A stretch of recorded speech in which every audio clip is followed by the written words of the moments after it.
Excuse me. Hi, everybody. Welcome to my channel. Just keep swimming 1111. So today I'm going to be going into the sign of Aries.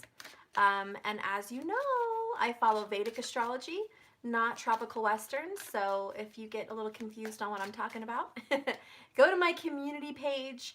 I just posted Sal and Joni Petrie, their videos on why they chose to follow Vedic instead of Western astrology. So if you're interested in why I follow this, this is why. Anyways, moving forward, hi EXO! We're going to be doing a full free birthday reading. As you guys know with my channel, I do a full reading, no extended, for the birthday month in Vedic for the sign.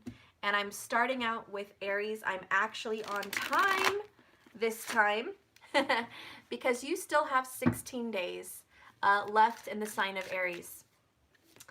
If you want to know if you have an Aries birthday, it is April 13th to May 14th in Vedic astrology, and that would make an Aries birthday. But please look into following your moon, your rising sign, your Venus, your Jupiter for husband, and Mars for male-on-male relationship lover.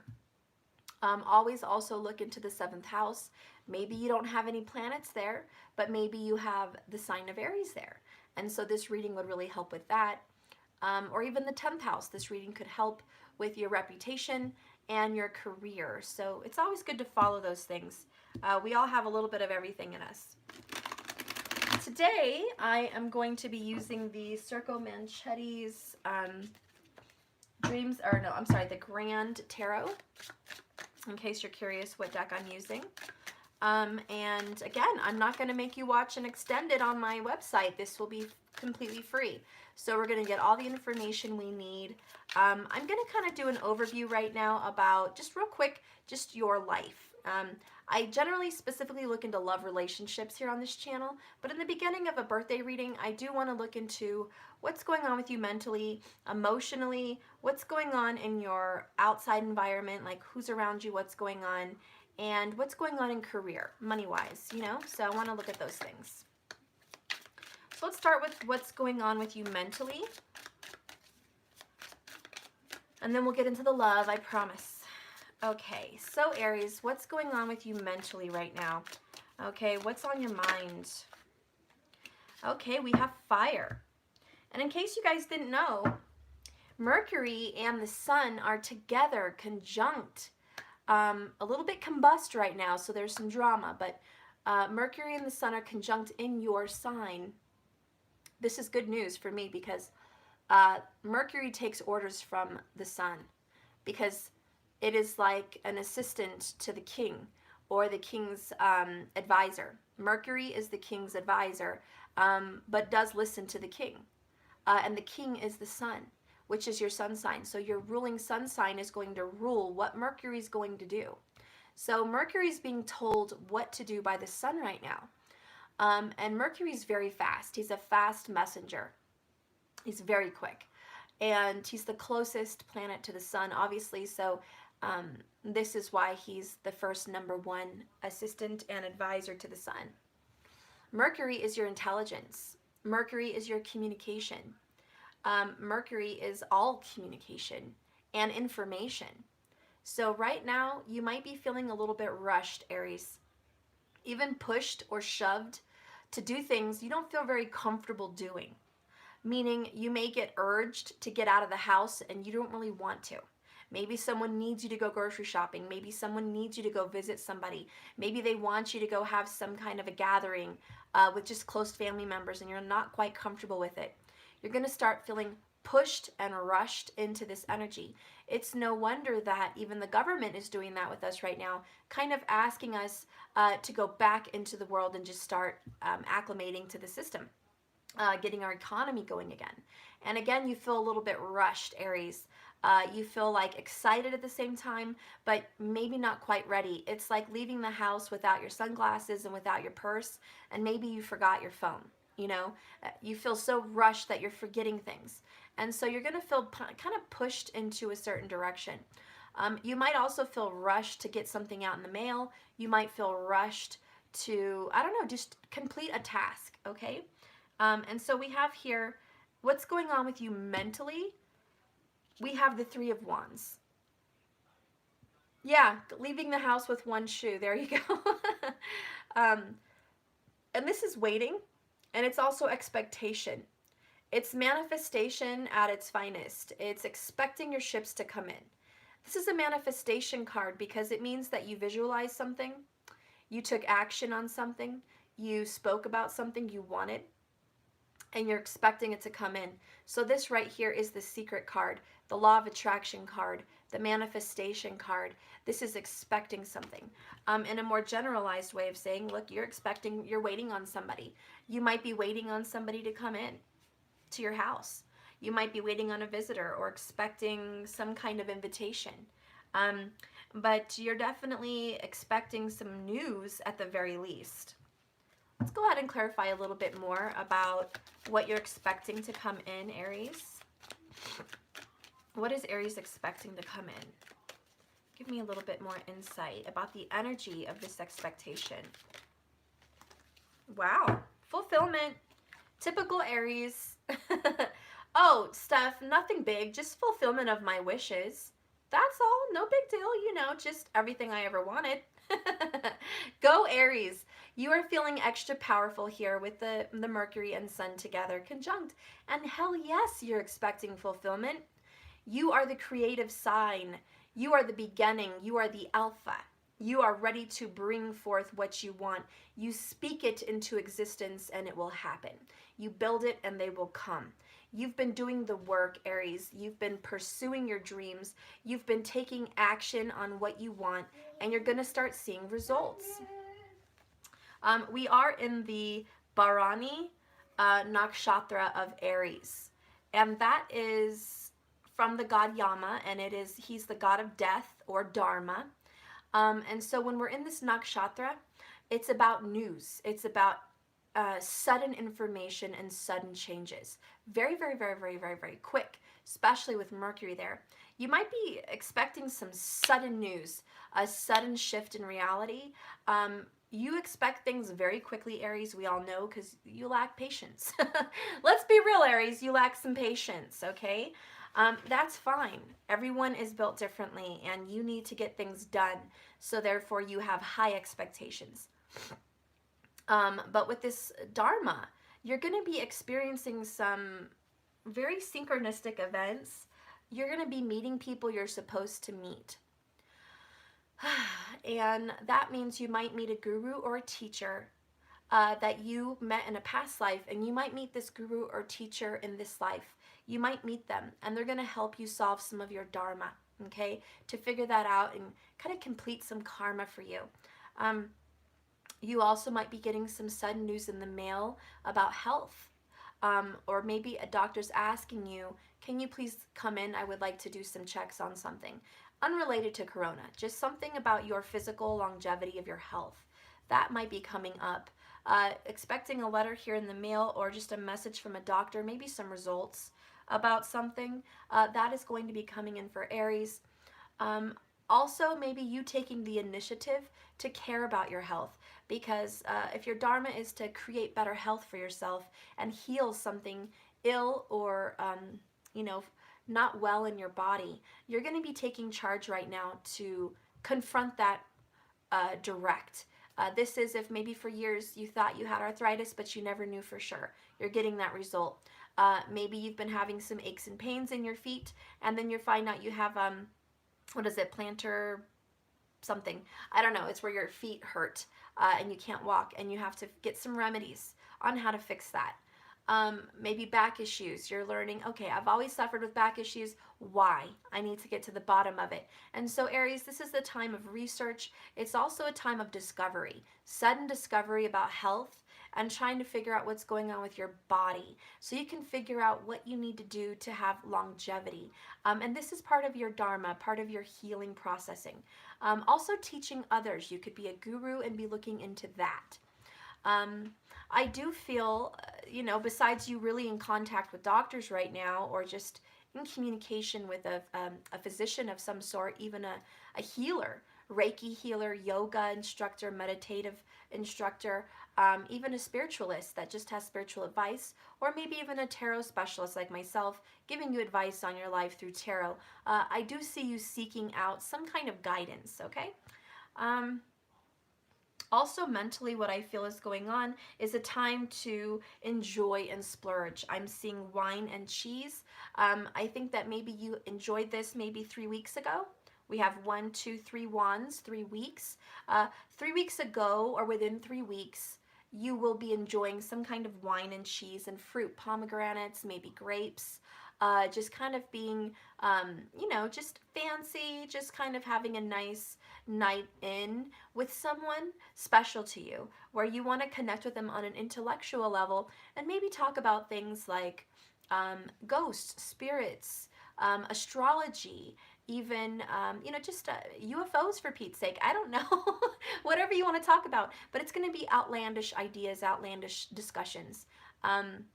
Very taboo, okay? So Aries, you have that on your mind where you're like wondering what's going on in this world, what's really happening around our people. Like, is this foreign? Is this alien? Is this man-made? I mean, what are the energies in our earth, showing us? And you're trying to figure out why things are happening to people the way they are.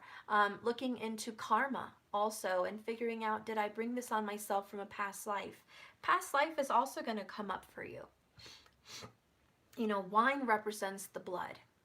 And as you know, the Passover, the blood of Jesus.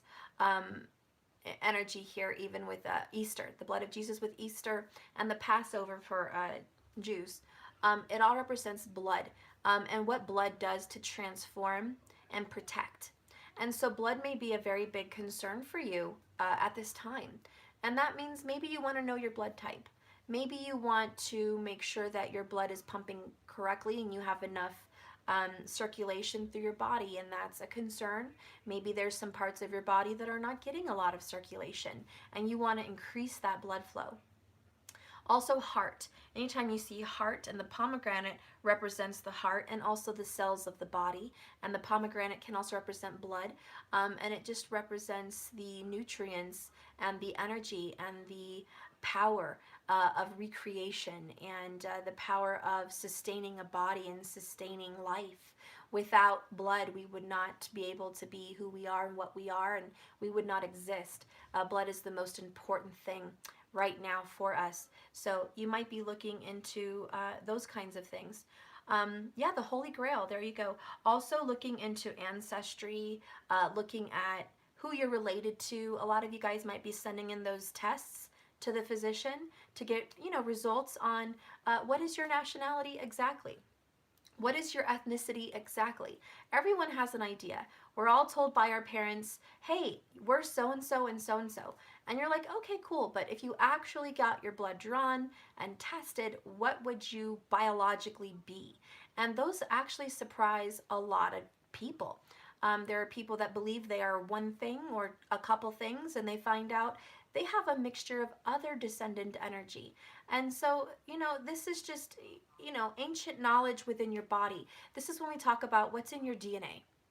In your DNA is memories, past life energy, karma, dharma. What's in your blood is a very sophisticated biological computer system, I believe, and it performs on a very high level, and it has a ton of information about who you are, and what you're here to do.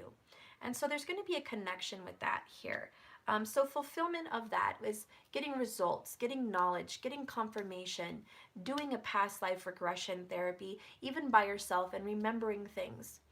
This is getting really connected in a way that you've never been. This is also caring about your bloodline. Okay, so Aries, right now you may be very interested in your children, your parents, grandparents, your relatives. You may be very interested in reaching out and connecting with your relatives, making sure they're okay. You may be very concerned about relatives. Aries, most of the time you're concerned about yourself, about what's going on with you and your life and your purpose and your destiny. But I see a time of shifting. I see a time where you're very concerned about your children or grandchildren or parents. You're very concerned about their life status, and you want to make sure they have longevity and security. So I see you coming in as a protector. Okay? So anyways, that was a very long information about what's going on mentally with you. What's going on emotionally with Aries? Okay. Dun, dun, dun, dun. Oh, death. Well, Bahrami, Yama, god of death. Dharma, we have death. Scorpio energy here. What you're feeling is transformative. The shedding of skin.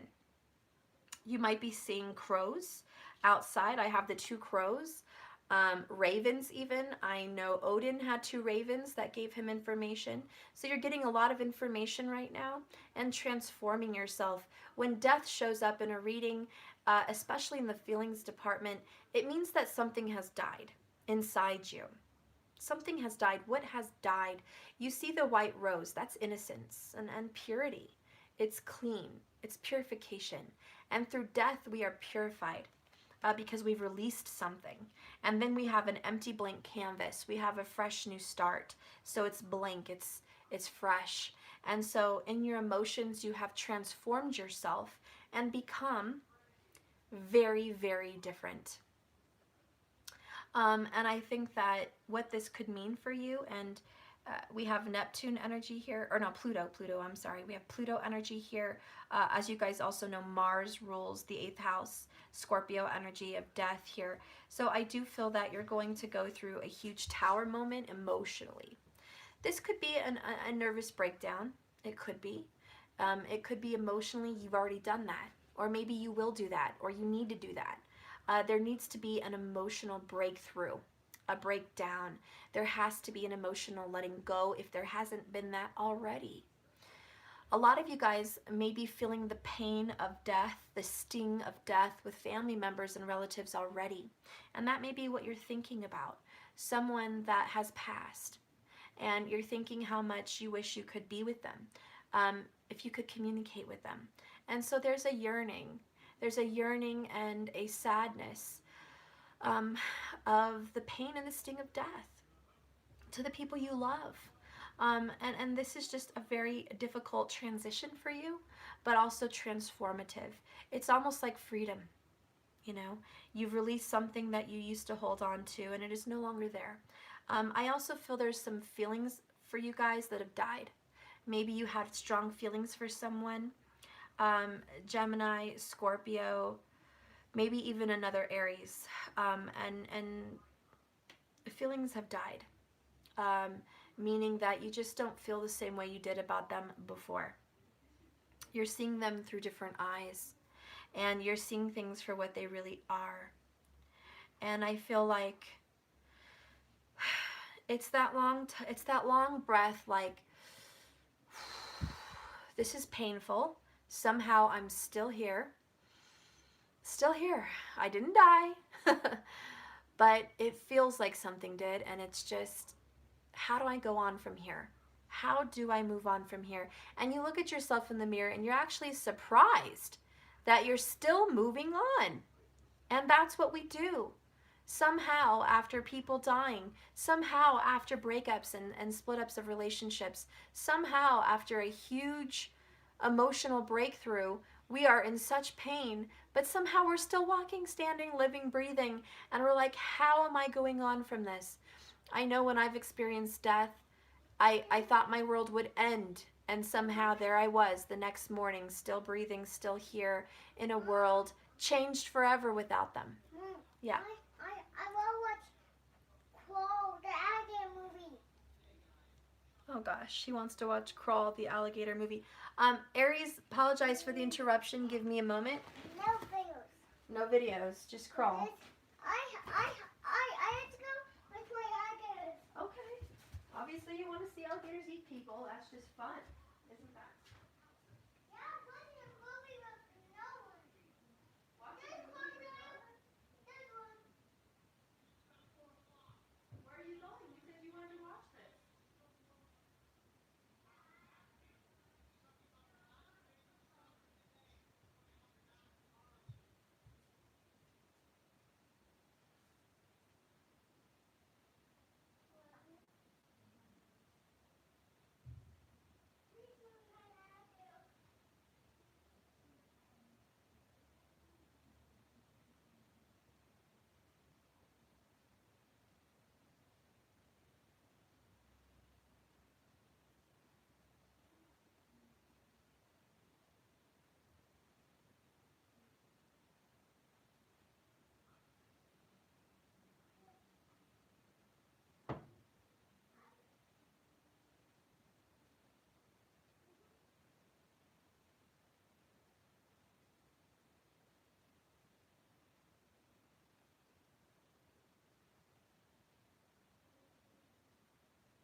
Okay, that wasn't so long, guys. I am back. So anyways, like I was saying, sometimes when you experience a death or the loss of someone, you wonder, how in the heck am I still around? I never thought I could just survive something like that, but you do.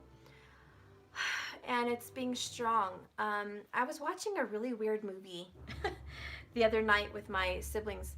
And it was, oh shoot, I want to say Lift, Ski Lift? No, it was called Frozen. It was a really weird movie. Um, but these three kids got stuck on a ski lift, and obviously two of them didn't, well, I'm not going to spoil it, but people didn't survive, okay? And then there was one survivor, and even though she had suffered a great loss, physically, emotionally, mentally, she was still standing by the grace of God. She survived that, and it was wow, it was just weird, and it was terrible. I was shocked at how that movie what was in that movie was a little shocking. But anyways, you didn't think she was going to survive, but she did, you know. And that's kind of what I feel for you, Aries. You didn't think you were going to make it through this. You didn't think after all the shit you went through, you were going to actually come out alive and make it through this. There are things that have happened to you that are just like, how the hell am I still here? And you ask yourself that. You know, maybe you just got through a tragic accident. How the hell are you still here? Maybe you got through a very bad abusive relationship. How the hell are you still here? Maybe you got through getting over a drug addiction or alcoholism. How the hell are you still here? I want you to know that you are a fighter. You're still here because you are a fighter. I'm not talking about some grander purpose for your life. We all have that. But I'm talking about your energy, Aries. You are Mars driven, and Sun is exalted in your sign. Exaltation. You are here because you're badass. You're here because you are a survivor. You're here because in your blood, in your bones, in your mind, in your physical body, you are built for survival. I'm not saying every Aries survives everything, but I'm saying you're built for this shit. This is why, let me say, a lot of Aries are very physical people. Aries people are extremely sports driven, even females. I'm talking baseball, soccer, basketball, running, any kind of sports. They're in it, at least at some point in their life. Even if they were young in high school or whatever, they're in it. They're competitive. They love competition. Even mind games like chess, you know, even video games, they're in it. Fighting games, war games. They're also in just competition as physical, like working out, lifting weights, maybe being a weightlifter, pursuing that, getting stronger. I've seen a lot of Aries in skiing and snowboarding and parasailing. Is that what they, no, not parasailing, but yes, parasailing too, but the one where gliding, yeah, whatever that is, where they jump off the cliff and they're on a glider. I've seen a lot of Aries people do that.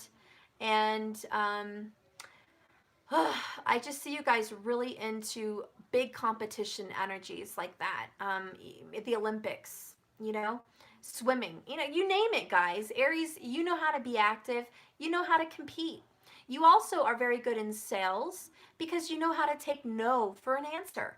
A lot of people can't take no. A lot of people can't take rejection. Aries takes rejection like a champ and moves the hell on. They don't sit in it. They don't cry in it. They don't squalor in it. They're ready to just get up, take action, get out. They're in an energy and they're out of an energy. So for something to knock an Aries down on their ass, excuse my French, which would really take a death or a huge life event, the splitting of a long relationship, the loss of a child through custody battles or death or just disagreements, moving away from family members or whatever, these things will really knock an Aries on their ass, but it takes those big events, you know, maybe going to jail, maybe something like that. Something to really set an Aries back is like, damn, this got pushed really, really far. or I am really shaken to my core. And that takes a lot because an Aries is not easily shaken.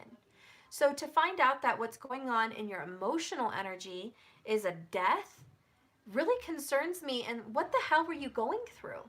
You must have been going through some real life shit, excuse my French, to be experiencing this right now. And for you to have experienced such transformational towers and still be standing, I just want to say high five. Because I want you to know, Aries, not everybody can handle that shit, but you did. And not everyone can handle it this well and transform, but you did. And so pat yourself on the back and say, damn, I made it through some very harsh, difficult shit, and I made it. And that's something to be proud of. You have transformed yourself, and you are ready to be renewed. You've shed some skin. You may have lost a few teeth on the way, broken a few limbs, lost a few relationships, said some words you didn't want to say. You came out swinging, though. You came out swinging. You got to lose some to win some. And even though you may have felt you lost some recently, you feel you may have lost a battle or two, you feel like you may have lost your sense of self in a death or loss of someone, or a separation or the missing of someone, you survived it and you're very strong and you're going to overcome this. So let's go ahead and get another card to clarify this death energy for Aries and their emotional energy. Show me Aries' emotional energy. Okay. Yes. Summon the power inside you. We have summon number 13. You have the power inside one little finger. Now, Aries, a lot of you guys need to know you are magical. And we are in Bahrami, so this is Dharma. Look, your life purpose involves magic in some way. Magic. And you're like, well, Steph, what do you mean magic? I'm not magic. I'm just a normal human being. I don't even consider myself magical. You're magical. You do have the energy of creation. Okay? So I don't want to hear Jack Shiznit about what kind of lack of magical powers you have, because you're extremely magical. And no one talks about that. You know, in astrology and zodiacs and all that. Oh, Aries, how could Aries be magical? They're not a water sign. No, let's just get one thing clear today. Fire signs are probably the most magical, even outside of water energy. And that is something no one really talks about. Because spiritual is so important in water signs. And that's so true. Fire is the opposite of water, so you're not thinking of magic there. But fire is creation. I want you to think of it this way. Fire is Aries, the beginning, the alpha, the creation. And you go through Earth, Taurus. You go through air, Gemini. Then you get to Cancer, water, Omega. You've gotten through all four elements. Fire to water is Alpha and Omega. The most powerful signs in magic are fire and water energies. So if you are the alpha of magical spiritual energy, which you're not talked about very much, then water would be able to be a counteractive magical force. I like to think of it as Aries can initiate magic with fire, with candles, with the power of creation, instigating, creating passion and desire. The only way magic will ever work is with a passionate, fiery, determined, assured, powerful, confident heart and mind. Tell me why Aries isn't any of those things. Hello, all those things are Aries. So, hello, you are the creation now. You are beginning of this. And then water comes in, any water sign, water comes in to destroy and put out the fire. So water energy is more of a protection energy, more of a protection magic. Water can be used for healing and protection, the putting out of things, even water spells is about peace. You do a lot of water spells. It's about peace and thoughts and emotions and subconscious, subduing things, calming things. Any kind of water magic, scrying, for instance, pouring wax into a bowl, scrying, looks into the depths of emotions and thoughts. Okay, so water energy is really about the putting out of tough times, the calming after the storm, the healing after the pain. And so water comes in as a very powerful magical force, purification really. And you even can soak your crystals in water, not calcites or anything, but not fluorides either. But you can soak crystals in there and let it purify and be calmed. So water's very good for that. But fire, the smoke, look at sage, how that purifies and cleanses. The crackling of a fire, the passion you get by watching a flame doing magic, and just feeling that energy build up like a ball inside of you. And so anyways, Aries, you are the fire avatar. You are creation. You are the loud, vibrant voice of it will be so, and it is, and it will be, and that is that. You know, it's just like, it is what I say it is. It will be what I say it is. It will happen because I see it happening and I spoke it to happen. You know, God created the world in the Bible, what do they say? With his words. He said, let there be light, and there was light.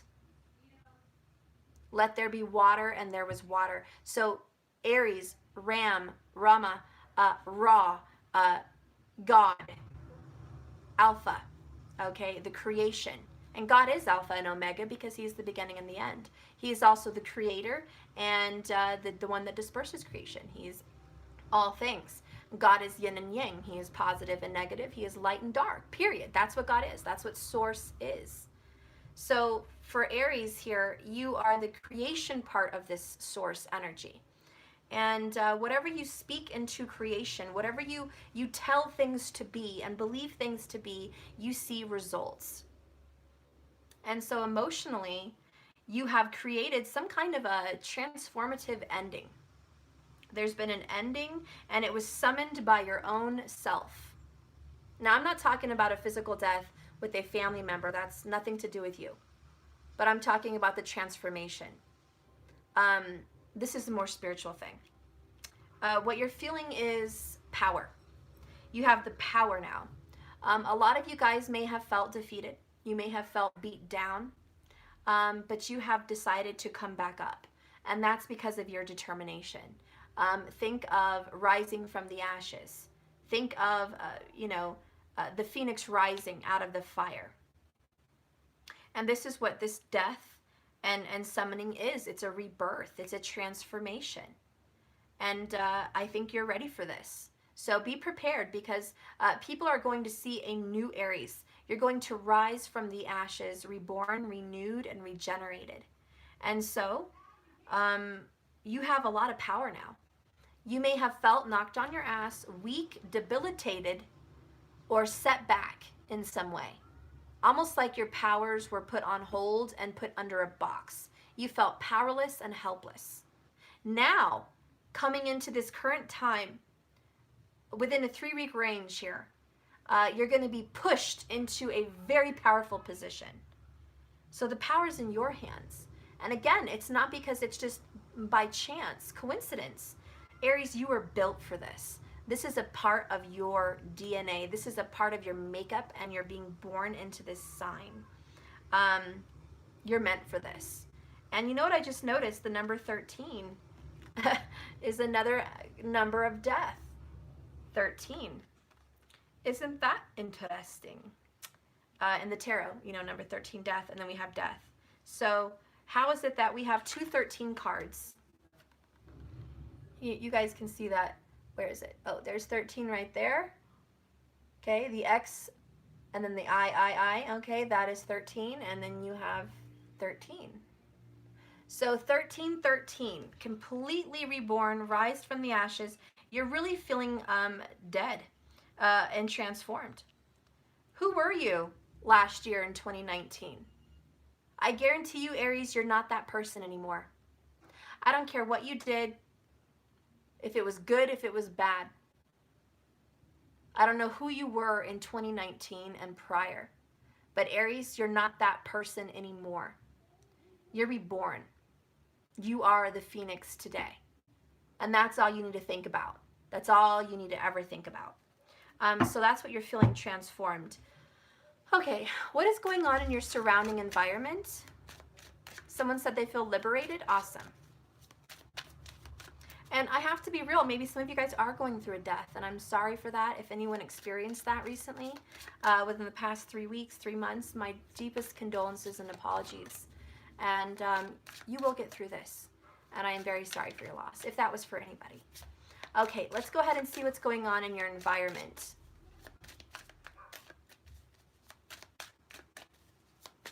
What's going on in the environment for the sign of Aries? Well, that's a little bit more cards than I wanted, but I'm just going to take them. This must be a very big message. The first card that I want to talk about is the Nine of Swords. And the devil is looking through a window. Aries, and I've said this before, when you are a light, darkness will follow. You can't see the light unless you're in the dark. Light does not make any sense without dark because you can't see it. It would be light everywhere. There would be no definition of where the light is. So you are surrounded by some darkness, Aries, because you are the fire, you are the flame. And I kind of got chills there. This is for very specific people, and I think you know who you are. But if you are being in some way haunted or chased by spirits or surrounded feeling like this at night or just in the day even, and just whenever you feel like you have these things around you, what the hell is going on? You have a lot of questions. You're worried, you're concerned, you don't know what they want, you don't know if it's a bad energy or a good energy, you don't know if you brought it on yourself, if you're imagining things, if you're going crazy. So a lot of you might be asking, am I going crazy stuff? Look, we are in the Nakshatra of Bahrami, god of death. Okay, this is your dharma. You may have some strong Scorpio in your chart somewhere, but let's just talk about this for a second. If you're experiencing out-of-body experiences, astral dreams and projection, life after death experiences, even visits from passed on loved ones, or spirits around you that are not in this realm but kind of peering in and in a way going through some kind of a portal to be around you. You are a flame. You have a very powerful creative energy, and you see things that some don't right now. And just be aware that this is your intuition. You need to trust it. If you feel or sense something in your gut is very wrong, very dark, my suggestion is pray.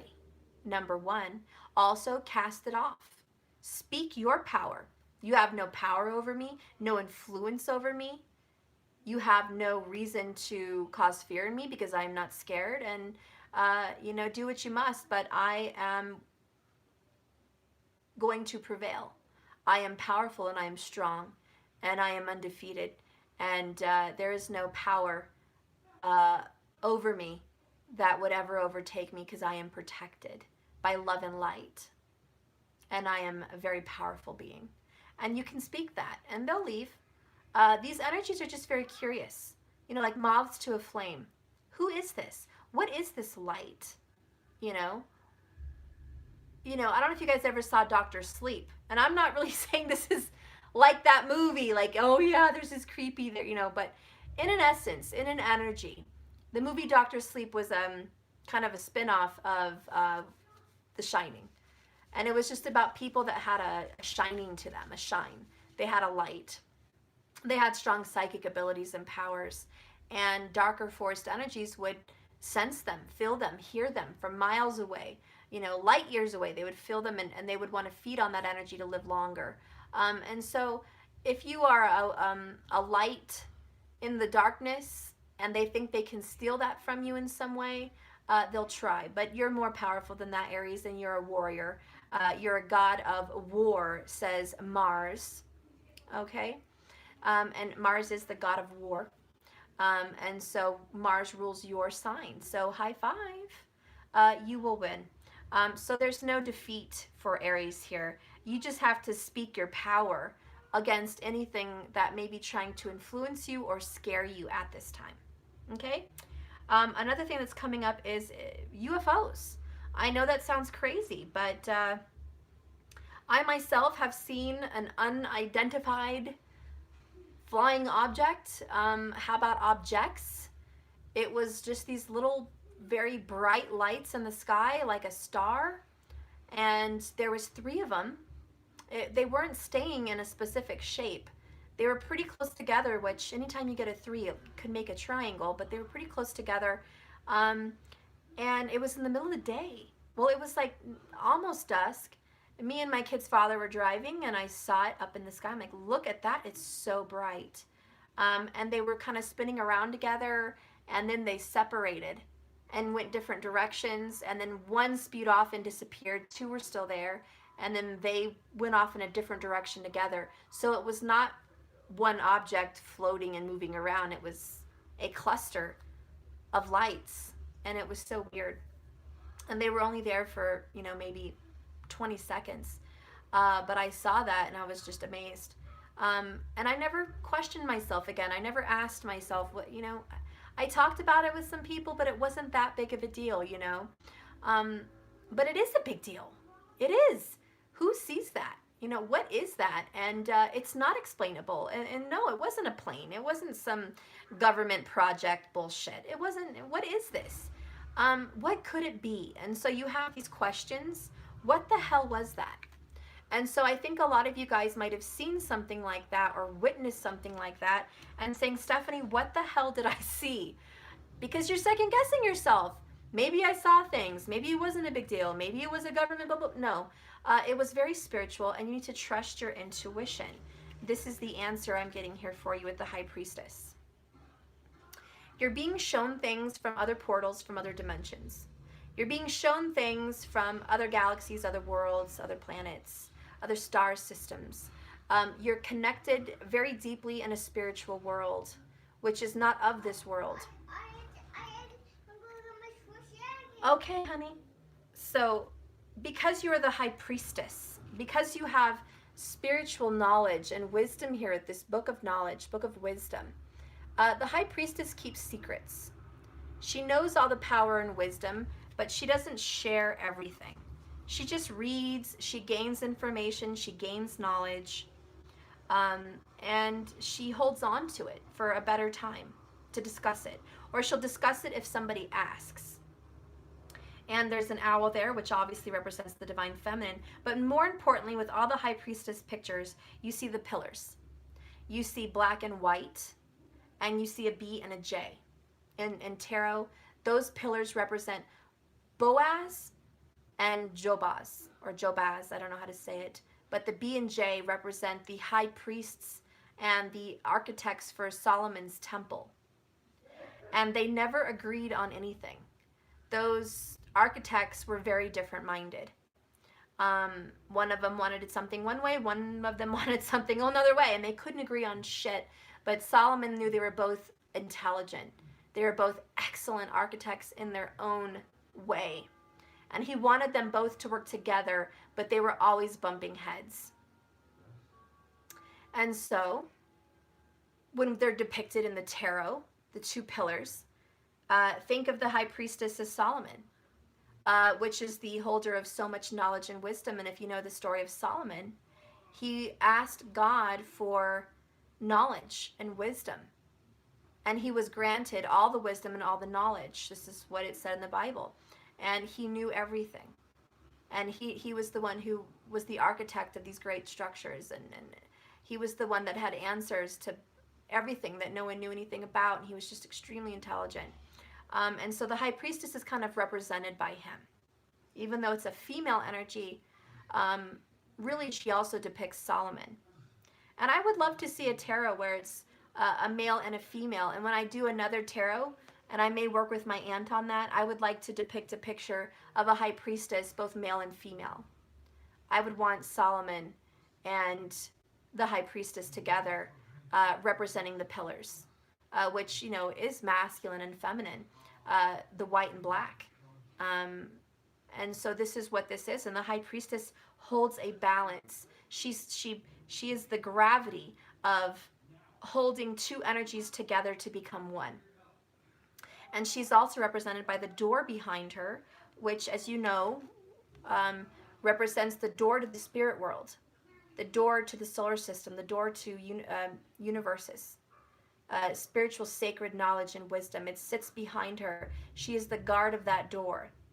And the curtains represent what's being hidden from you. And she has access to what's being hidden from you. All things esoteric, all things secret, all things wise, hidden. And then in the front represents you and I, the physical world, earth, everything logical. Okay, everything in front of us. So with the high priestess, it's like everything in front and everything in back. Everything as above, everything as below. All knowledge, all wisdom into one. And she knows everything.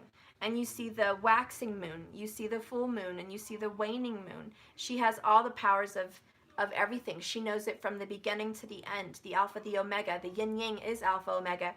Aries to Libra, alpha, omega. Even Libra has the omega symbol in the sign of Libra. It is the end. It is the end of what? Well, Libra comes into a time where the harvest is over. We're going into winter. Libra represents the sun's power being done with, and Saturn takes over, the Dark Lord.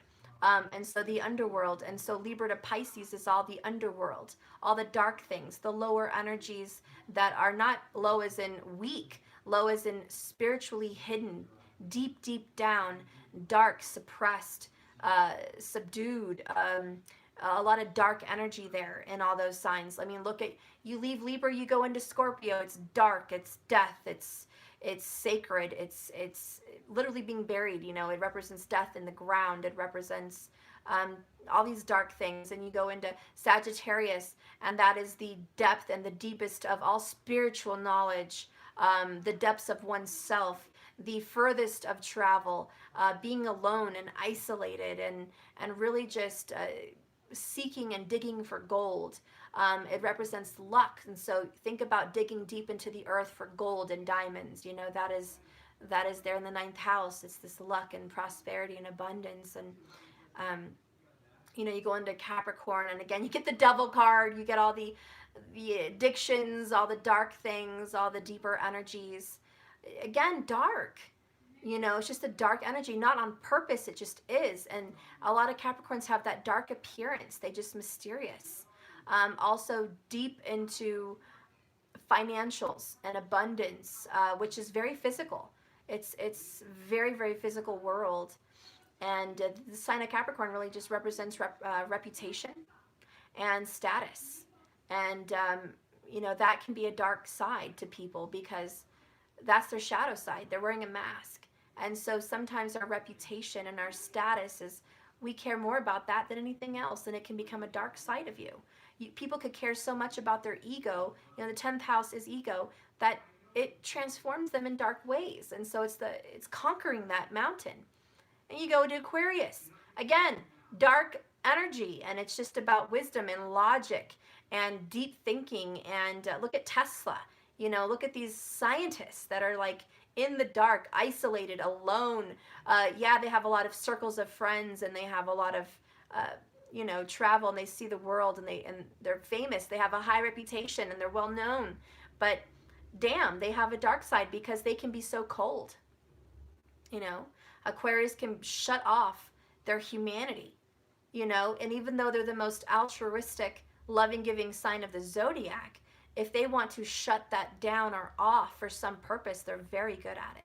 And so they're very, you got to be careful with them. Again, it's just the dark side. Think of a knife. They're the pointy end of the knife. They're extremely sharp and witty, but you don't want to get stabbed by it. You know, then you go into Pisces, the most dark sign of the zodiac, right before the beginning. You ever heard it's darkest before the light? It's darkest before the sun rises? That's Pisces, the darkest, right before Aries. Why? Because it's darkest before the light. And so, you know, a lot of Aries, you know, you guys just came out of death. You came out of being reborn. You came out of the dark. You are the light. So you're fresh from the darkness. You have a lot of this intelligence and this wisdom. And you're so on point with being awake, being woke, being aware, being alert. A lot of you Aries guys, or girls too, you're just so alert, extremely observant. You observe so much around you. You are a sponge. And I'm telling you, Aries is a lot more spiritual than people give them credit for. You know, Asvini, the twin horses, they have horse heads, okay, Asvini. They were the physicians to the gods. That's Aries. That's just leaving Pisces. Why are they physicians to the gods? Why are they the gods' doctors? Because they quickly bring results. They quickly find remedies. They quickly are resourceful. And as in essence, Aries, you're hella resourceful. And we talked about, you know, Kritika, god of fire. The knife is represented by Kritika, which is another nakshatra for Aries. And it's extremely sharp, very intelligent, quick with the tongue, quick-witted, straight to the point. You cut through the bullshit. You don't procrastinate. You get to the point. You get to the bottom of anything very quickly. You don't have time for bullshit because knives don't have time for bullshit. They cut through the shit, you know, and that's why they have a sharp tongue. A lot of Aries tend to have a bad mouth. It's because you don't have time for small talk and bullshit. Let's just get to the nitty gritty and let's get talking about real shit. We don't have to sugarcoat it and candy coat it and make it sound nice and wrap it up all buttoned up in beautiful, you know, pretty nice little dainty words to make people feel better. Aries doesn't have time for feelings. And that's why you meet a lot of men who are Aries and they're dating, and women who have dated Aries will say, God, this Aries guy, he was so full of himself. He had so much ego. He was so confident. He was like a praling peacock. He, you know, he was just in the ladies' face everywhere. He was always the center of attention around his friends. He always had to be in the middle of everything. He always had to be the strongest. He always was competing with everybody. He always had to over and outdo everybody. He had to try everything. He had to go do this and that. And so you hear women talk about their experiences with an Aries, and it's like they're scared. They don't ever want to go back to an Aries because they're like, God dang, I got burned. That Aries was hot, but damn, I got burned. And so a lot of people, Aries, get burned by your passion, by your creativity. They take your confidence as pride and ego. And yes, sometimes it can get out of control, but they're just, people are scared, Aries, of someone that is so gosh darn confident. It offends them because they are not anywhere near that kind of confidence. It offends them that you could wear what you want, speak what you want, say what you want, do what you want with no regard. Because you don't give a damn, because you're following your heart and your passion. And so it offends people because they care what other people think. They care about the outside opinions. They care about what it looks like. They care about those things. And so how dare an Aries walk in and not care? And so Aries, you may find out that you piss off a lot of people. People are irritated by you, and the only friends of an Aries is their selves and other Aries, usually. Or at least another fire sign, you know? There's also the people that befriend Aries. I hate to say it, but it's the ones that are, how do I say this nicely? I'm going to say this as nice as I can. People that need a protector. People that need Aries to say, hey, that's my friend. You see that Aries over there? They'll mess you up. Don't say nothing to me. I got Aries. You know, those kind of people, they need that Aries behind them. It's like a guard dog. Or they only have spontaneity, creative ideas, and fun with you, Aries, because you bring it out of them, because you inspire them, because you lead them. You take very shy, reclusive people out of their shell because of your influence. So it's either one or the other. You're either friends with people who are like you, like-minded, or you're friends with people who are completely not like you and need you to pull them out of their shell. Okay? And so that's what's going on with Aries. And so in your environment right now, we definitely have the energy of spiritual business. You're conquering some spiritual beliefs. You're conquering some energies around you that are trying to promote fear or trying to steal your light. You're going to win. I already told you that. So there's no worry. But you're certainly in the essence of, this is difficult, this is a trial and a tribulation, this is an obstacle, Steph. It's not easy, I'm having a hard time. You could be dealing with a Pisces. You could also be dealing with an Aquarius. And they're giving you a very hard time. And they're causing a very big struggle in your life. And then here we have, it could also be a Libra, okay? It could be a Libra. I'm even going to say Gemini, because High Priestess is Gemini and Pisces and Scorpio. So I just want you guys to know it could be one of those signs. But here we have the 10 of Wands. And this is a burden.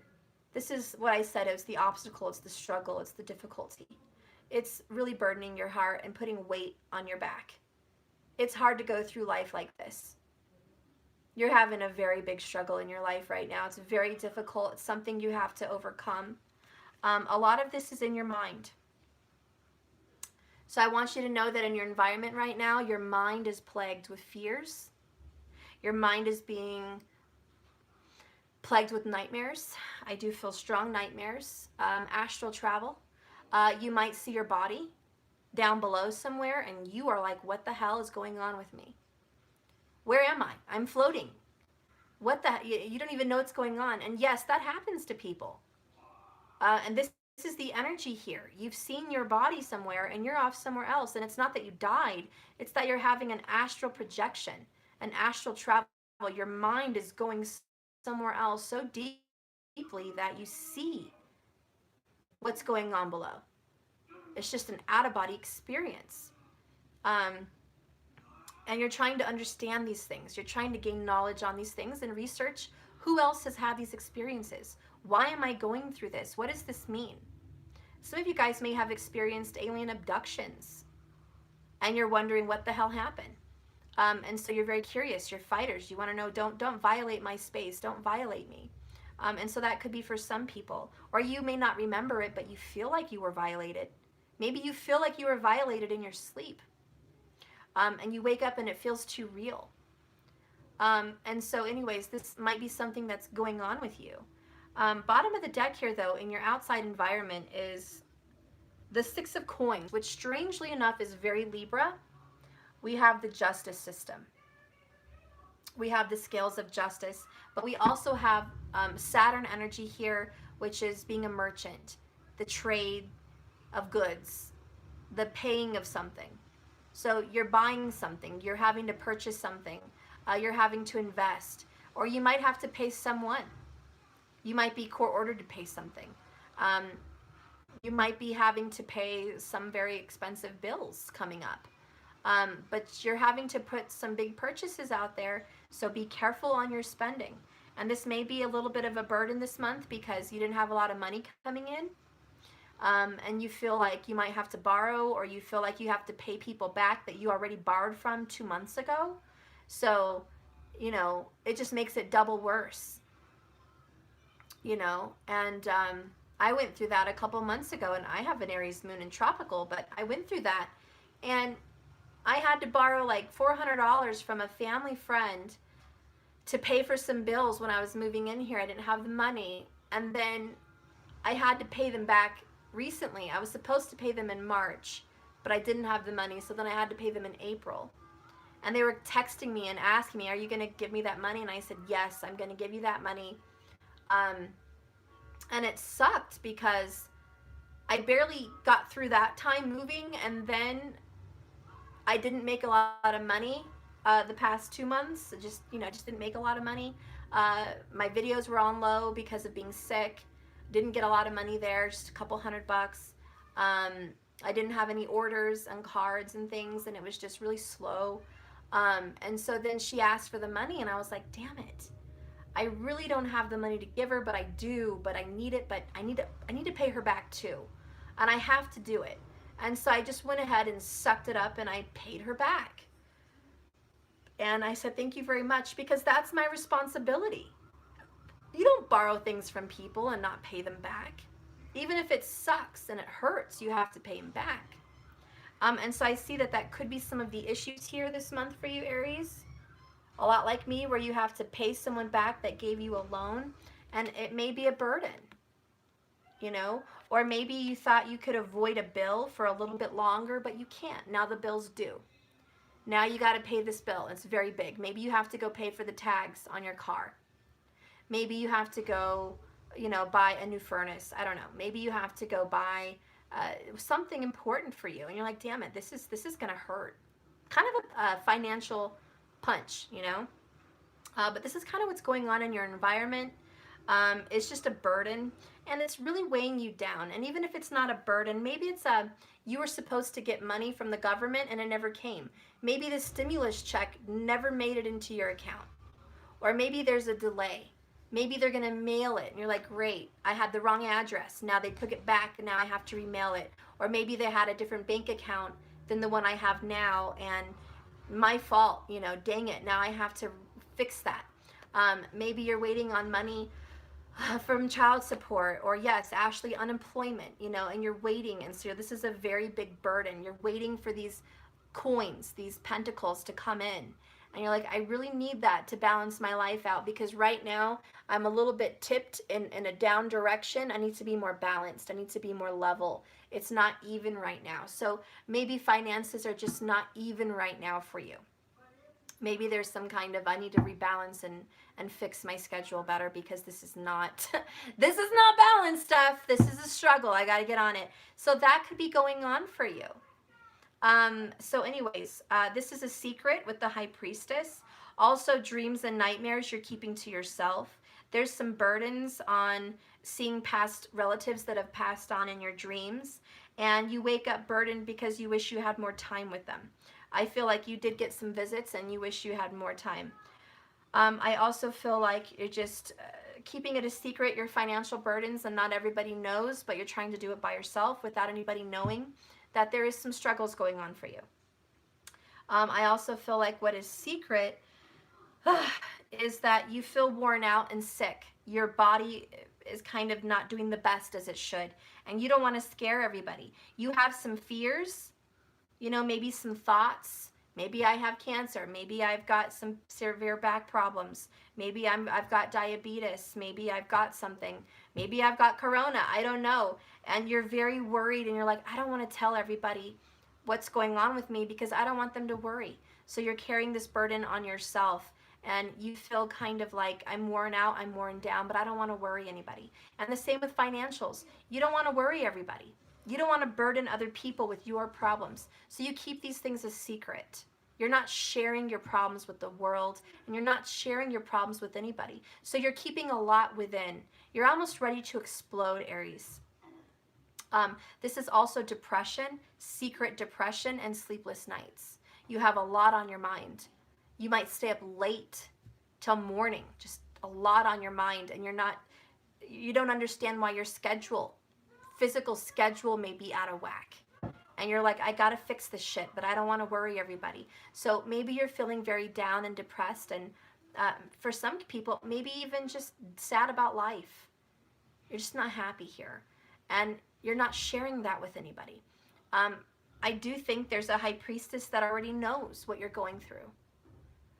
This could be a friend, this could be a mother, this could be a grandmother, this could be a distant relative, this could just be anybody. It could be spirit, but somebody is with you on all this, and they know what you're going through, and they want to be with you on that. And so you're not in this alone. It's good to share your worries with people. And I do also sense a child that could be, you know, teens, I would say, you know, let's just say 13 to 18, Aries child that could be going through some depression, some sadness, some nightmares, some sleepless nights. This teenager is staying up too late, not getting their sleep.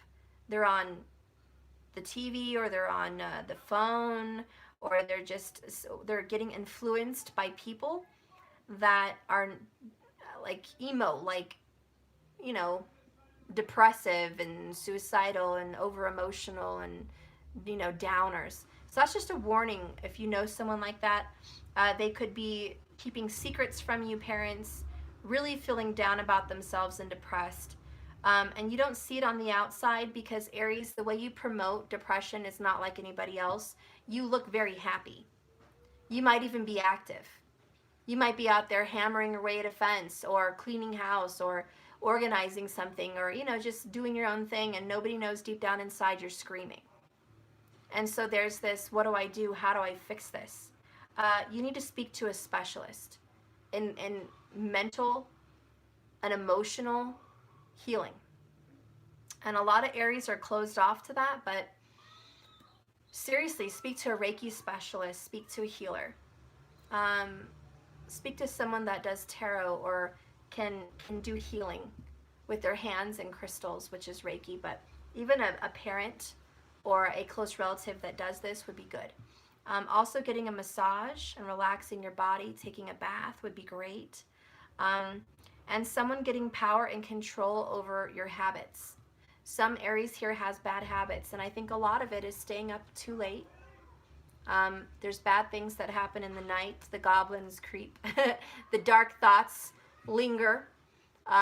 You see bad videos, you get bad thoughts, you just do bad things. You're not resting. So your mind needs that rest. And so in your environment, if there is some bad habits of staying up too late and being tempted by bad things, it's time to cut that shit out. 10 of Wands. It's too much, Aries. Enough's enough. And too much is cat shit. Okay. Oh, that was a long one. Let's move on here on your exterior environment. What's going on in the environment of Aries? Whew. Good Lord Jesus. What's going on in your environment, Aries? What's the strongest energy here in Aries' environment?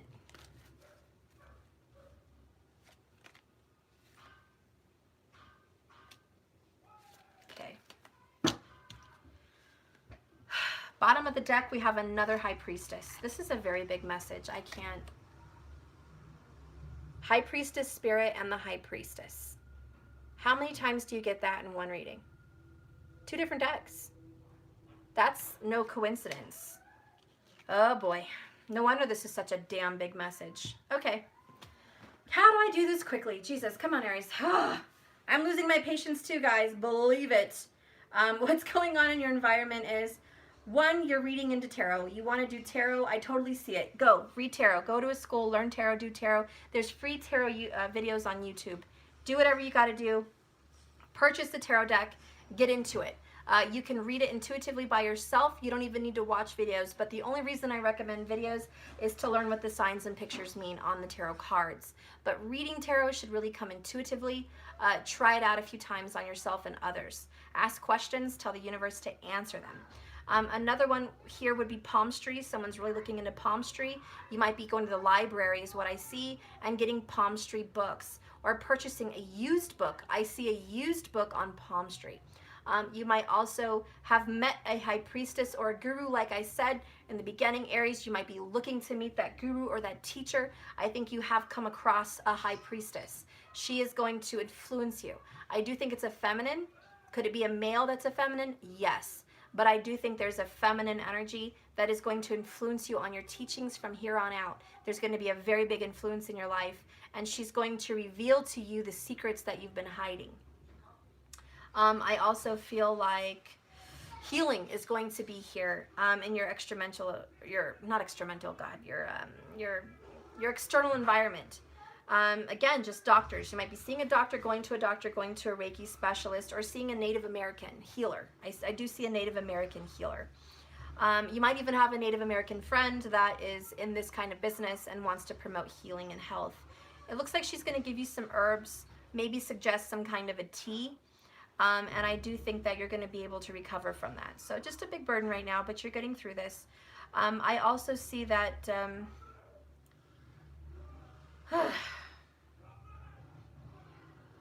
tattoos might be, I know it's weird, but tattoos might be a big part of your life right now. Aries, you're considering getting a tattoo. I think you're considering it's a memorial tattoo, someone's name and a picture of something very special on you, maybe even a sword or a Celtic or tribal tattoo. And I also see something with a bird. Maybe it's an eagle, maybe it's a phoenix, maybe it's angel wings, but I do see feathers.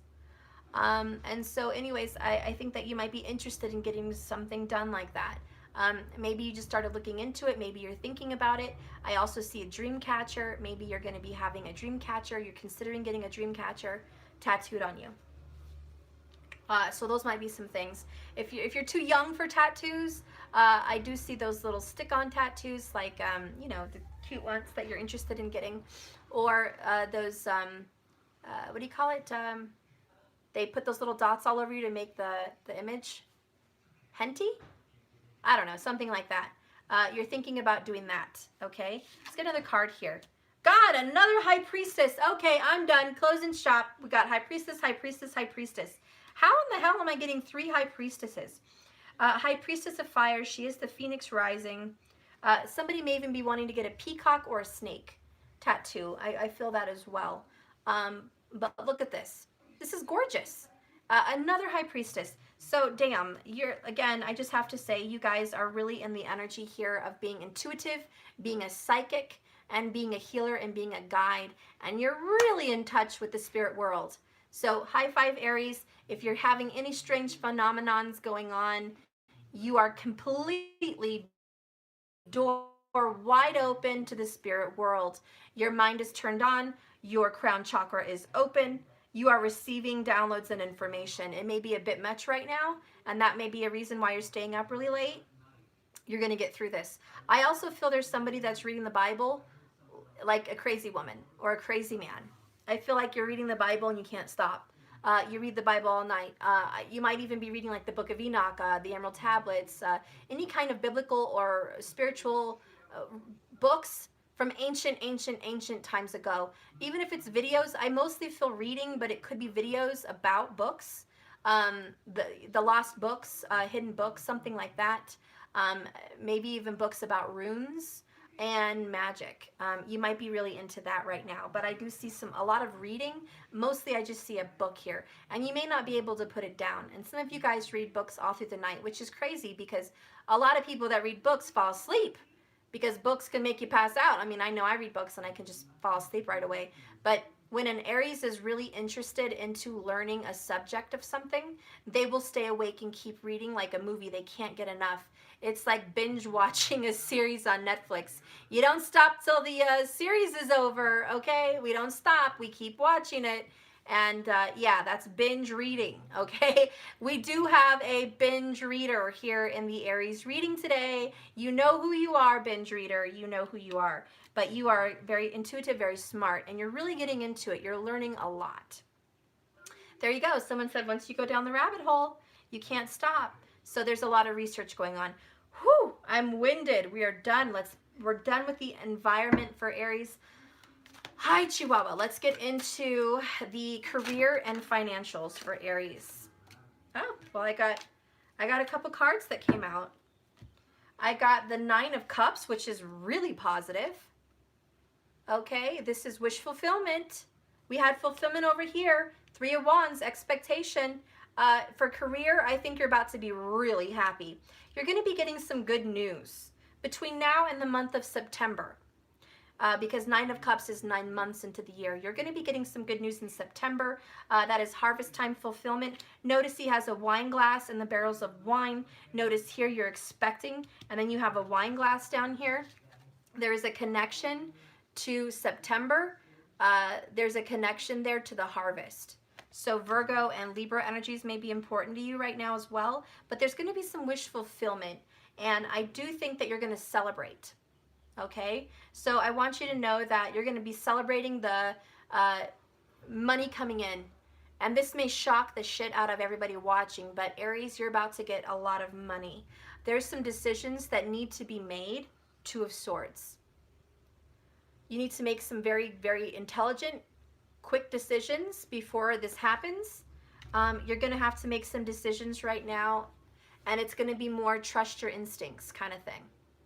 If you want to make some kind of money, it's not the logical way. It's not the way, oh, that makes sense. Yeah, that makes sense. I'm going to do it that way because logically it all fits into place and that makes sense. No, the way you're going to make money in your career is completely intuitive. You're going to know when to do it. I see some gambling here, Trust your intuition on gambling. I know that's not for everybody, but there may be. And you may get a lot of money from gambling. There may be a winning of a lottery or the winning at some casino or some kind of large money coming in. The numbers you might want to play with that are 2s and 9s. 3s, 2s, and 9s. That may be some very strong numbers for you. Anyways, moving on, I do think, as far as the career sector goes, whatever you enjoy doing, whatever your passion is, it's time to stop shutting it out and putting it down and saying you can't make money on it. Because everybody else says, oh, you know, writing a book doesn't make money. Painting a canvas doesn't make money.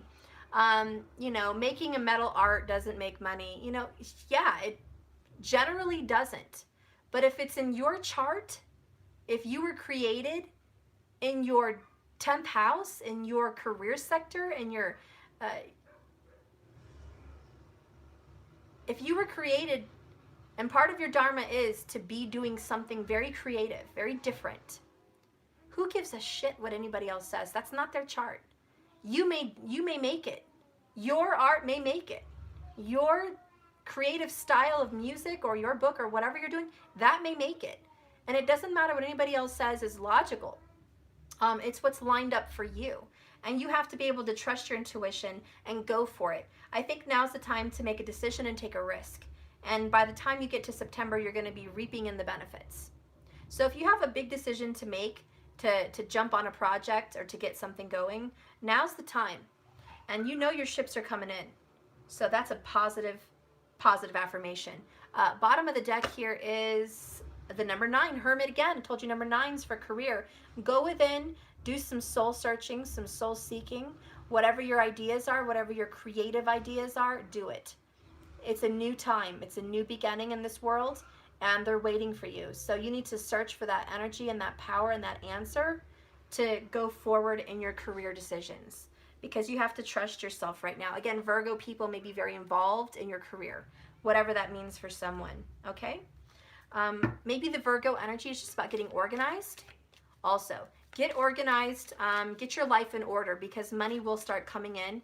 As soon as you get your life in order, that may change the energy. Okay, I just had a message. For your career, if you want to make money in your career, the very first number 1 thing to do is literally label things. I know that makes no sense, but organize your files, label everything. I don't know if it's labeling your paints, labeling your equipment in drawers or shelves, labeling whatever, maybe just going in your computer and making different files, labeling things.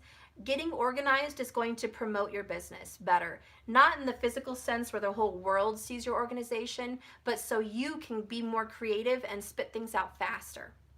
And so you either are going to get organized yourself or you're going to hire someone to get organized for you.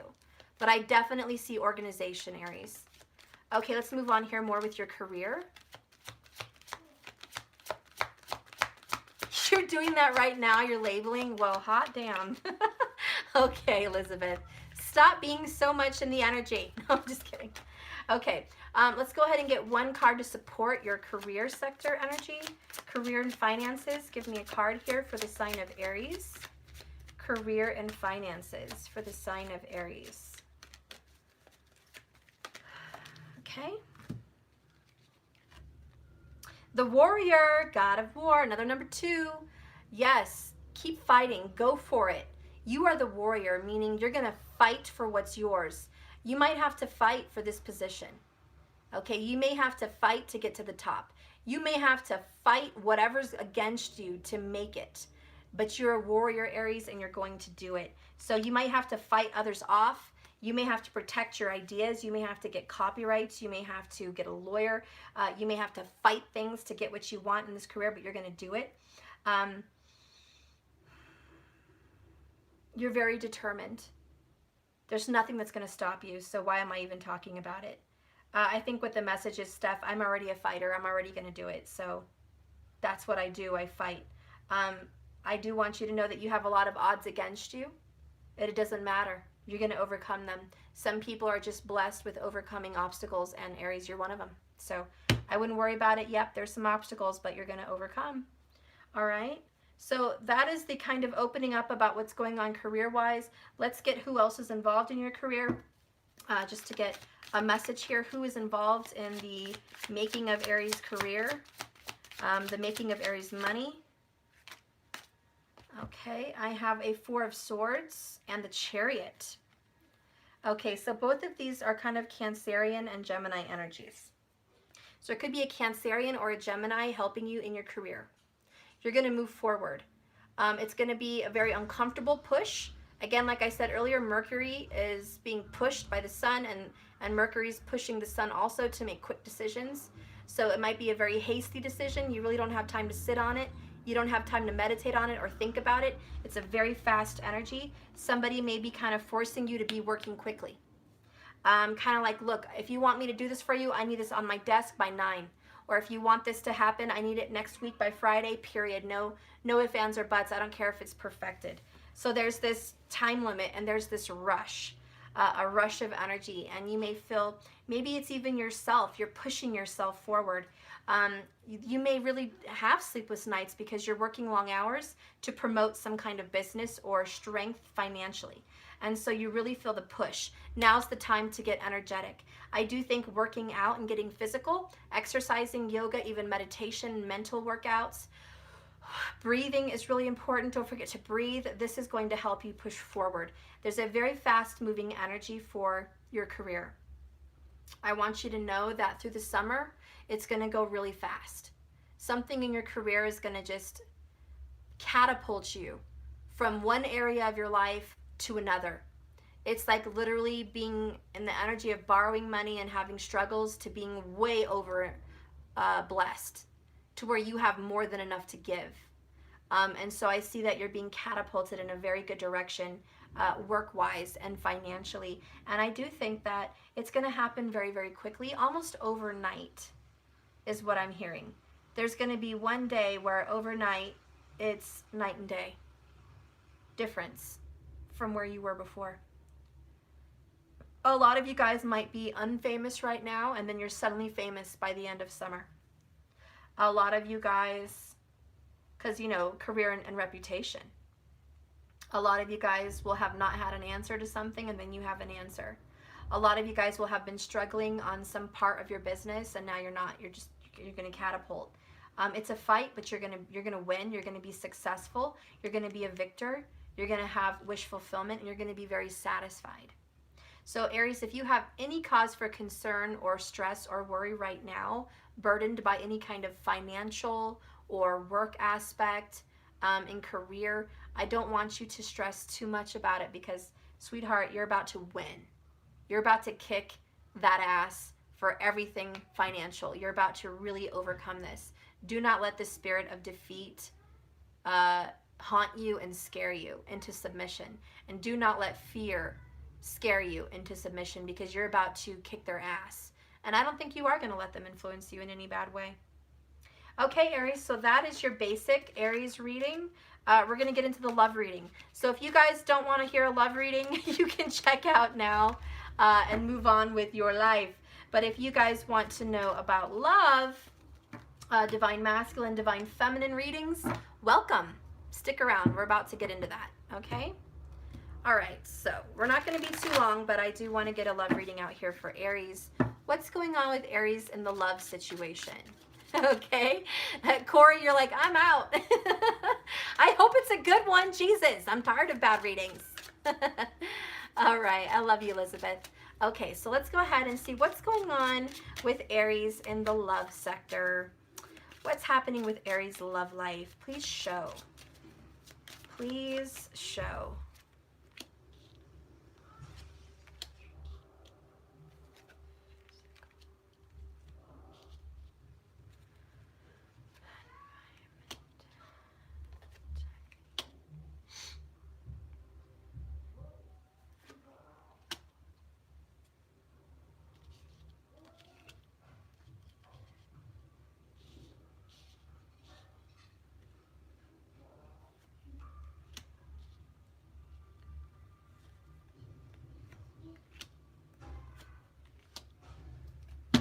Bottom of the deck. Oh my God, we have 3 of Wands again. You guys just expect the best. You're like, honey, my ships are coming in. Steph, you can skip the reading, honey, because I'm about to get what I want, okay? I put the work in. I know I'm getting what I want. Enough said. Reading over. Aries is like, Steph, I get what I want. My ship is coming in. Don't tell me otherwise. Okay, all right. Okay, we're going to get into it. How are you coming in? Woohoo! Round of applause. It's only Aries that shows up coming in as Aries. The Fool. Aries, meet Aries. You are optimistic, energetic. You're a risk taker. People call you foolish. People think you are foolish, but who gives a shit? You are the risk taker. You are the alpha. You go ahead and take that leap of faith. You go forward not knowing all the answers. You are all heart, baby. You're all heart. So as you come into this reading, you're like, call me a fool. Call me foolish. Fools fall in love all the time. Call me a fool. I'm in love, honey, and whatever I have to do to make shit happen to make me happy will be so. And I'm just happy that I have the opportunity to be alive. I'm happy that I have another new day to live. I'm happy that I can take control of my life. I'm happy that I have the power. And so you're super happy about this. You're very lighthearted. And I think you're just in a very positive, optimistic energy. And that's how you're coming in, Aries. Okay, and this is for love. And what's going on here? Emotionally, we have the Tower. And don't forget earlier when I did Aries with the Death card and the number 13, we do have this Scorpio energy in your feelings. Okay, you may have very strong feelings for Scorpio. By the way, this is the Tower. I don't know if I mentioned that. But so clearly you're having a rush of emotions that is kind of dead. Again, it's dying and being reborn. The Tower is a sudden shift. Your emotions, Aries, have done this big transformative burst of newness. Like the end of the old, the beginning of something new. You're rebuilding. So your emotions have been kind of flushed down the toilet.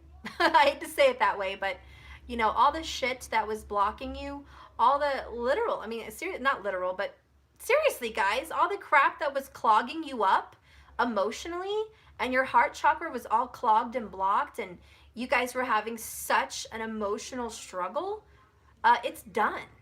Bye. Tower, again, just gone. We flushed that crap. I am ready to move on. That is the old news. And so right now you're going through a very big shift emotionally. And that's mostly what this message means. Your relationship has gone through some very terrible shit. Probably the worst of the worst of the worst in Towers. Like, Towers just don't really give it the right justice word, you know? Towers just aren't giving it to you. It's worse than that. And you're like, I have been through the most difficult of relationships.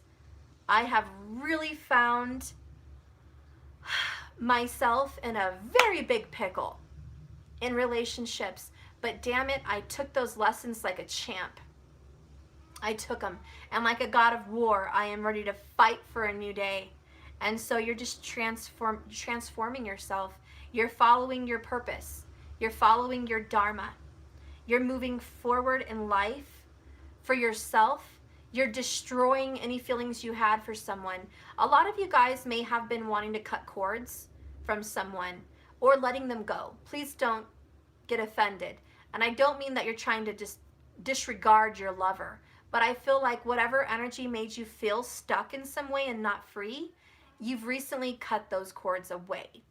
And you've recently let them go emotionally, okay? And that just means it's a shift, okay? So it's a very big shift for Aries emotionally in this relationship. You're different. You're not the same person you were in this relationship, okay? And a lot of you may have just broken up or recently been single, or you went through a Tower and you've been transformed from it. You already went through a breakup and you're just on your own. This is very independent or very single. So in a relationship right now, you have just found your freedom, okay? Let's go ahead and find out the exterior energy. So exteriorly, we have the Two of Cups. This is union. This is in relationship. This is happy.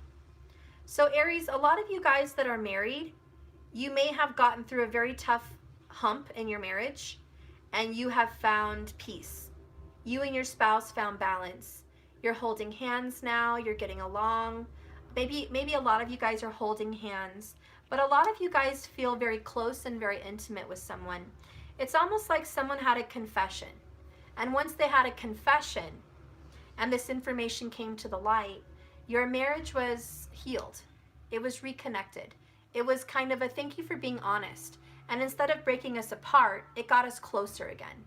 And those are for those of you guys that are married. There's this rekindling and this renewal of your love. And a lot of you guys may be renewing your vows soon. Okay, there could be some of that. Or there could be an anniversary coming up for a lot of you guys that are married. And I see that you're going to get through these hard times.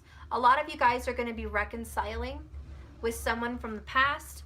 So there could be a relationship that was over, and now you guys are getting back together. Okay, maybe even within the next 3 weeks. Just feeling renewed or feeling together.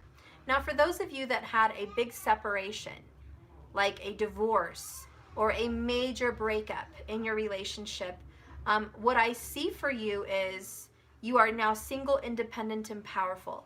This relationship transition transformed you. And what's coming up externally outside in your near future within the next 3 to 4 weeks is going to be a rekindling spiritually and emotionally. So if not yet physical, it will first start spiritual. So see how the hands are forming from the cups? They're see-through, right? They're spiritual, and then they become physical.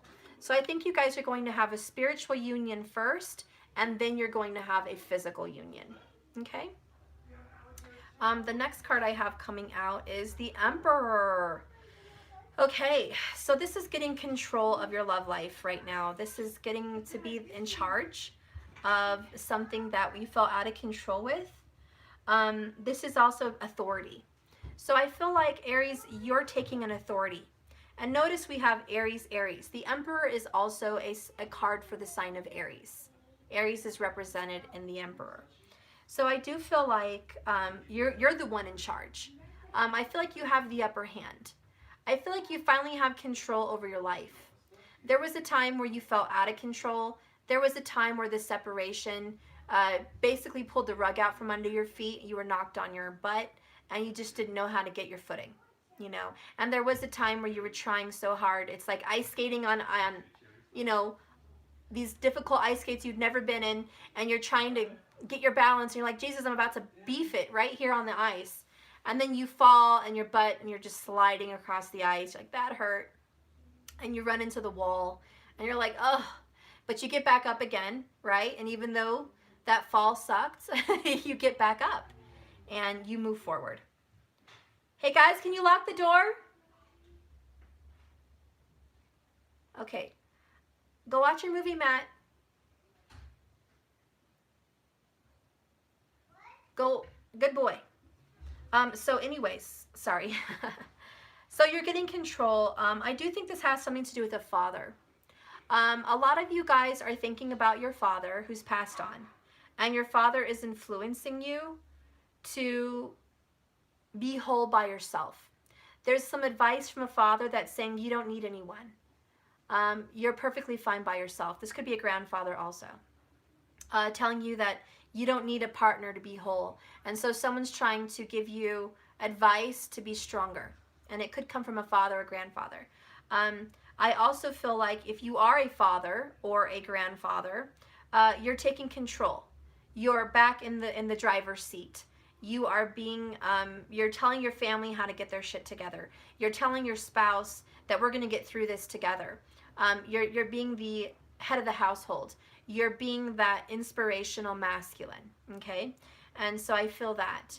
And Aries, if you have someone that is a male and say you're a female, I feel like you could be married or feeling like you are married to someone emotionally, like you feel like you've met your spouse and you're trying to do some kind of a contract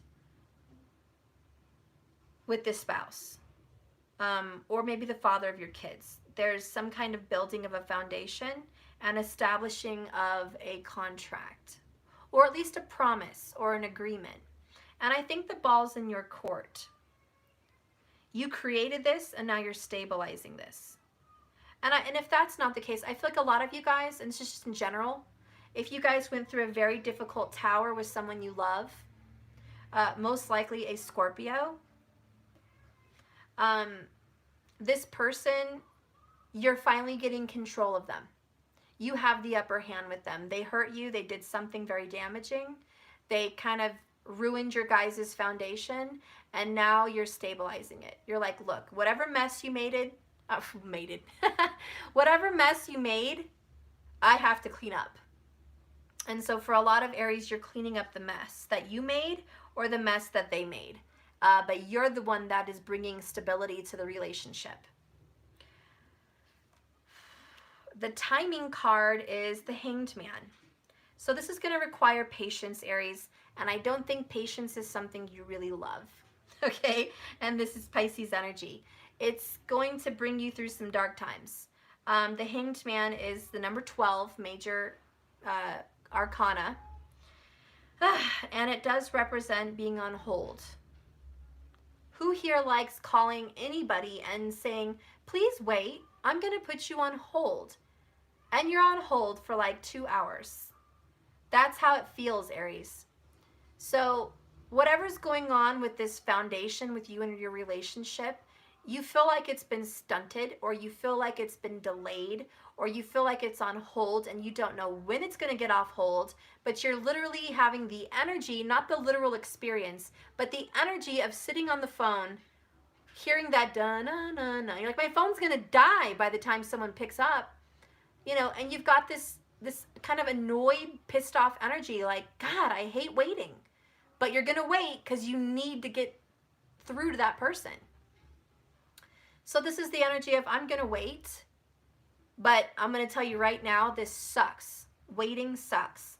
And so you're kind of going through this angry time of, I don't know what's going on in my relationship. I have to wait. Maybe you have to wait till May. Maybe you have to wait till June. Maybe you have to wait till whenever, but you have to wait. I do think it's between now and 2 months. So let's just say 30 to 60 days. With the 2 cups, each cup represents 1 month. I do think you might have to wait somewhere between, you know, maybe 3 weeks to 2 months, okay? That's what I'm feeling here. And it's going to kind of drive you insane.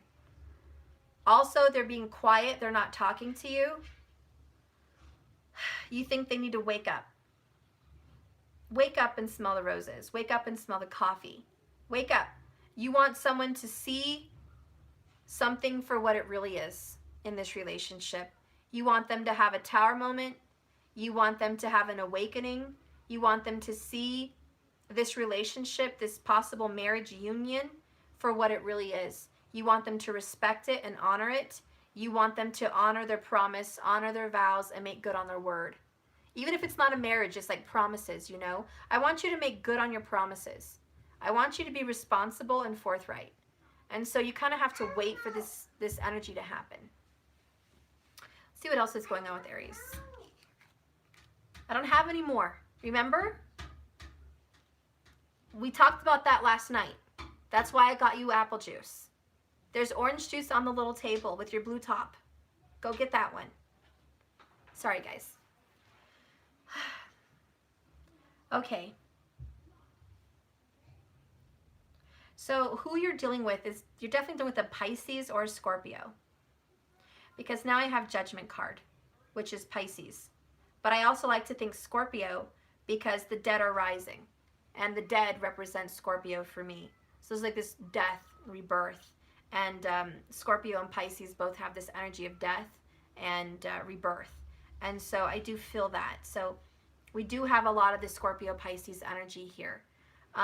You know, and it could be Sun, Moon, Rising, Venus, Jupiter, 7th house, Jesus. Let's just add that up real quick. Sun, Moon, Rising, Jupiter, Venus, 7th house. Okay? Even 7 from your rising sign. Okay? 7 from your Venus.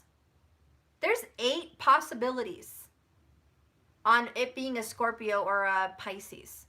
Don't tell me you can't make that work, because I do feel that energy there. I hate when people say, no, he's a so-and-so or she's a so-and-so. Did you check any of the 8 things that I just told you? Or 7 things, sorry, 7 things. Did you check any of the 7 things I just told you? If you don't know their chart, then don't tell me what they are, because basically it means you don't know shit about who they are. So don't come on here and tell me that's not them, because you don't know shit about them or their charts. So shut it. I'm sorry. Sorry, that was my Aries. But just be quiet, okay? Be quiet. Don't say anything, because you don't know their chart, so don't say that's not what they are. If this is their energy, that's what's going on, okay? So you are dealing with a Pisces, Scorpio energy for sure. I do feel it. I know it. That's what's happening, okay? With the Judgment card, I do feel like what's going to be happening for you guys is a renewal of the relationship or a rebirth of the relationship. I do think you guys are going to get back together on some kind of an agreement. The energy here is the agreement. Like, look, you promised something, so own it and come back to this. Revisit the past.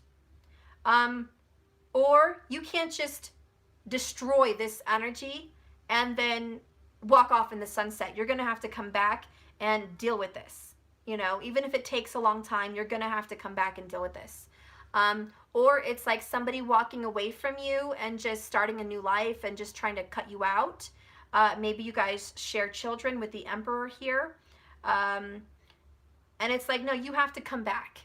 You can't just walk off. Sorry, there is court, there is legalities, there is structure, there is home. There are things that have to be dealt with.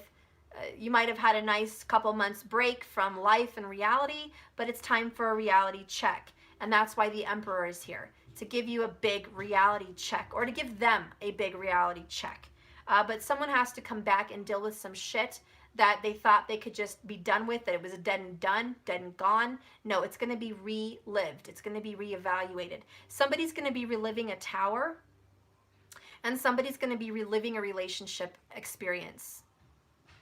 Meaning, whatever you thought you got over, whatever they thought they got over with you, it's not over. It's not over. I don't know how else to say it so bluntly. There's something here about a relationship with someone. It's not over. Now, for married people, there could have been talk of divorce. You guys were like, this is it. I don't think we can be together. We might have to have a divorce. Or I'm going to just move out of the house and move to New York for a while and work. Or we're going to have a separation or something. And now it's like, did you enjoy your time off? Did you enjoy your time with the guys or the girls? Because you got to come back now and deal with your agreement. Deal with your marriage, deal with your home, deal with your family. Okay?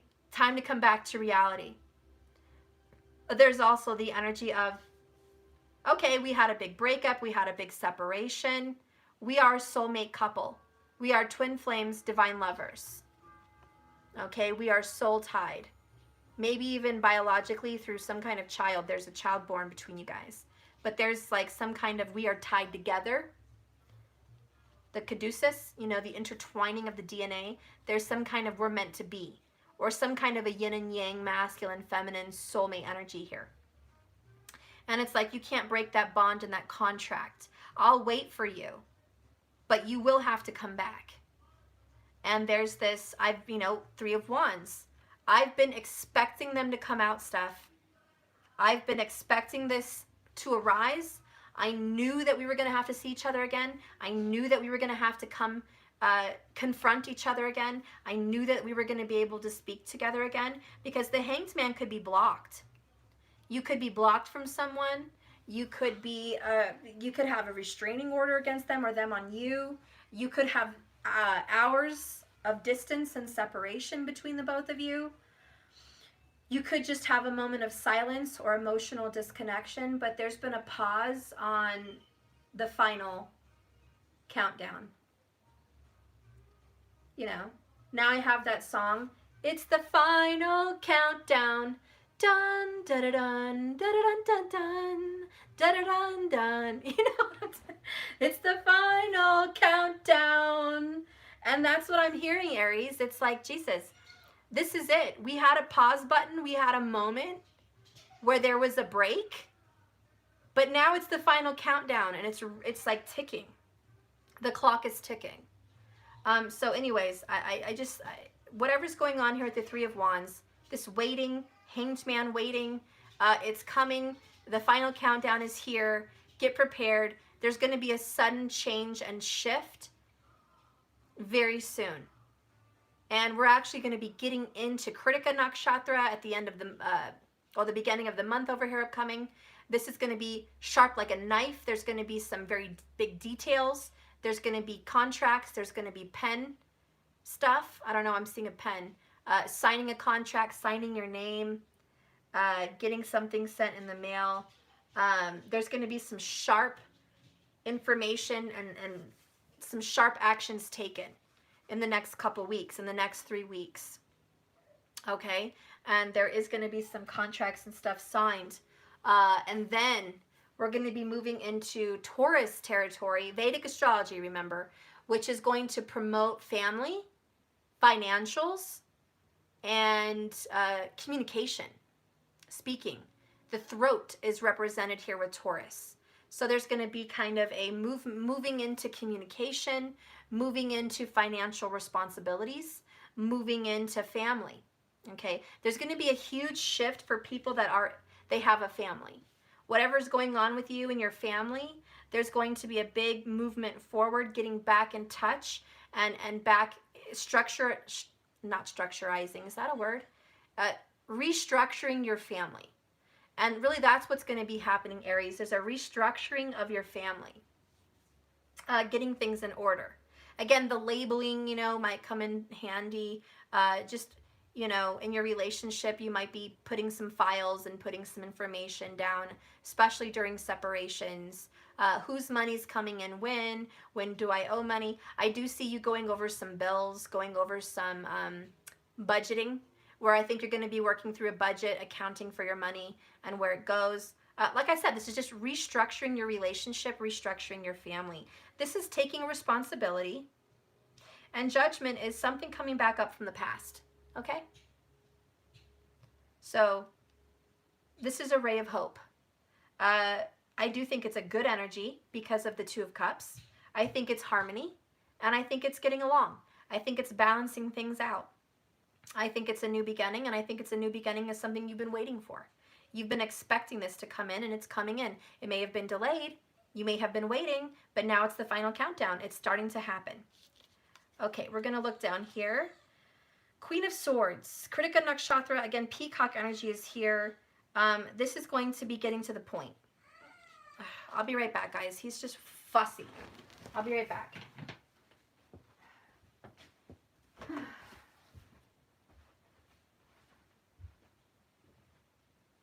Would you stop? Well, don't cry about it. Here. Stop. There. Not a big deal. It's just a toy.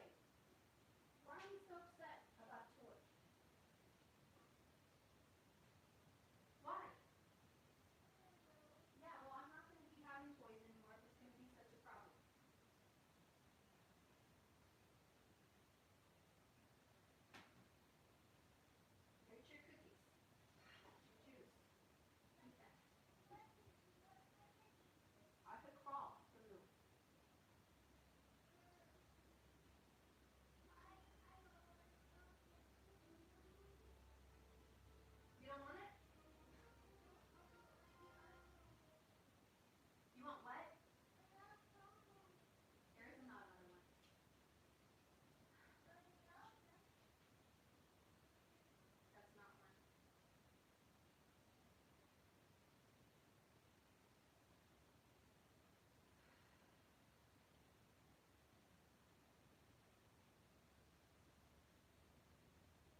Okay, guys, I'm back.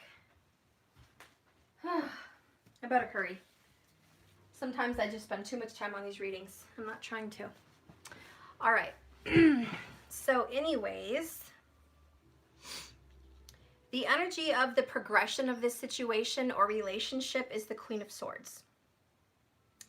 And I think what that means is coming into the next nakshatra in a couple weeks is, going to be Kritika Nakshatra. And that's the last degrees of Aries. So over the next 2 weeks, you're going to be going in this energy here, moving into, actually 3 weeks. You're going to be going into getting to the point of things, the finalization. Again, the final countdown, so this is the finalization. So the signing of those contracts, the setting into motion, the action of what needs to be done. A lot of you guys might be finalizing a divorce, finalizing a separation, or finalizing a contract between two people that are promising to move in together. You might be going under a new lease. You might be re-renting your home together as a spouse, as a couple, renewing your contract, maybe buying a house. There could be that energy there as well. With the Emperor, it is about, owning property, owning land. That might be coming up for you guys if you're already in a relationship and you've been waiting to do that, Aries. So this is going to be about making those things happen. You guys were talking about it in the past, and now you're finally going to make your dreams a reality. Those dreams are going to happen. Okay, so for a lot of you, that's what it is. For others of you, just single, Aries, Fool, single, you went through a separation with someone you were married to or shared children with. This is about stabilizing your relationship and getting it structured, and maybe finalizing a divorce or finalizing a child custody agreement or child support agreement. And that is for a lot of you.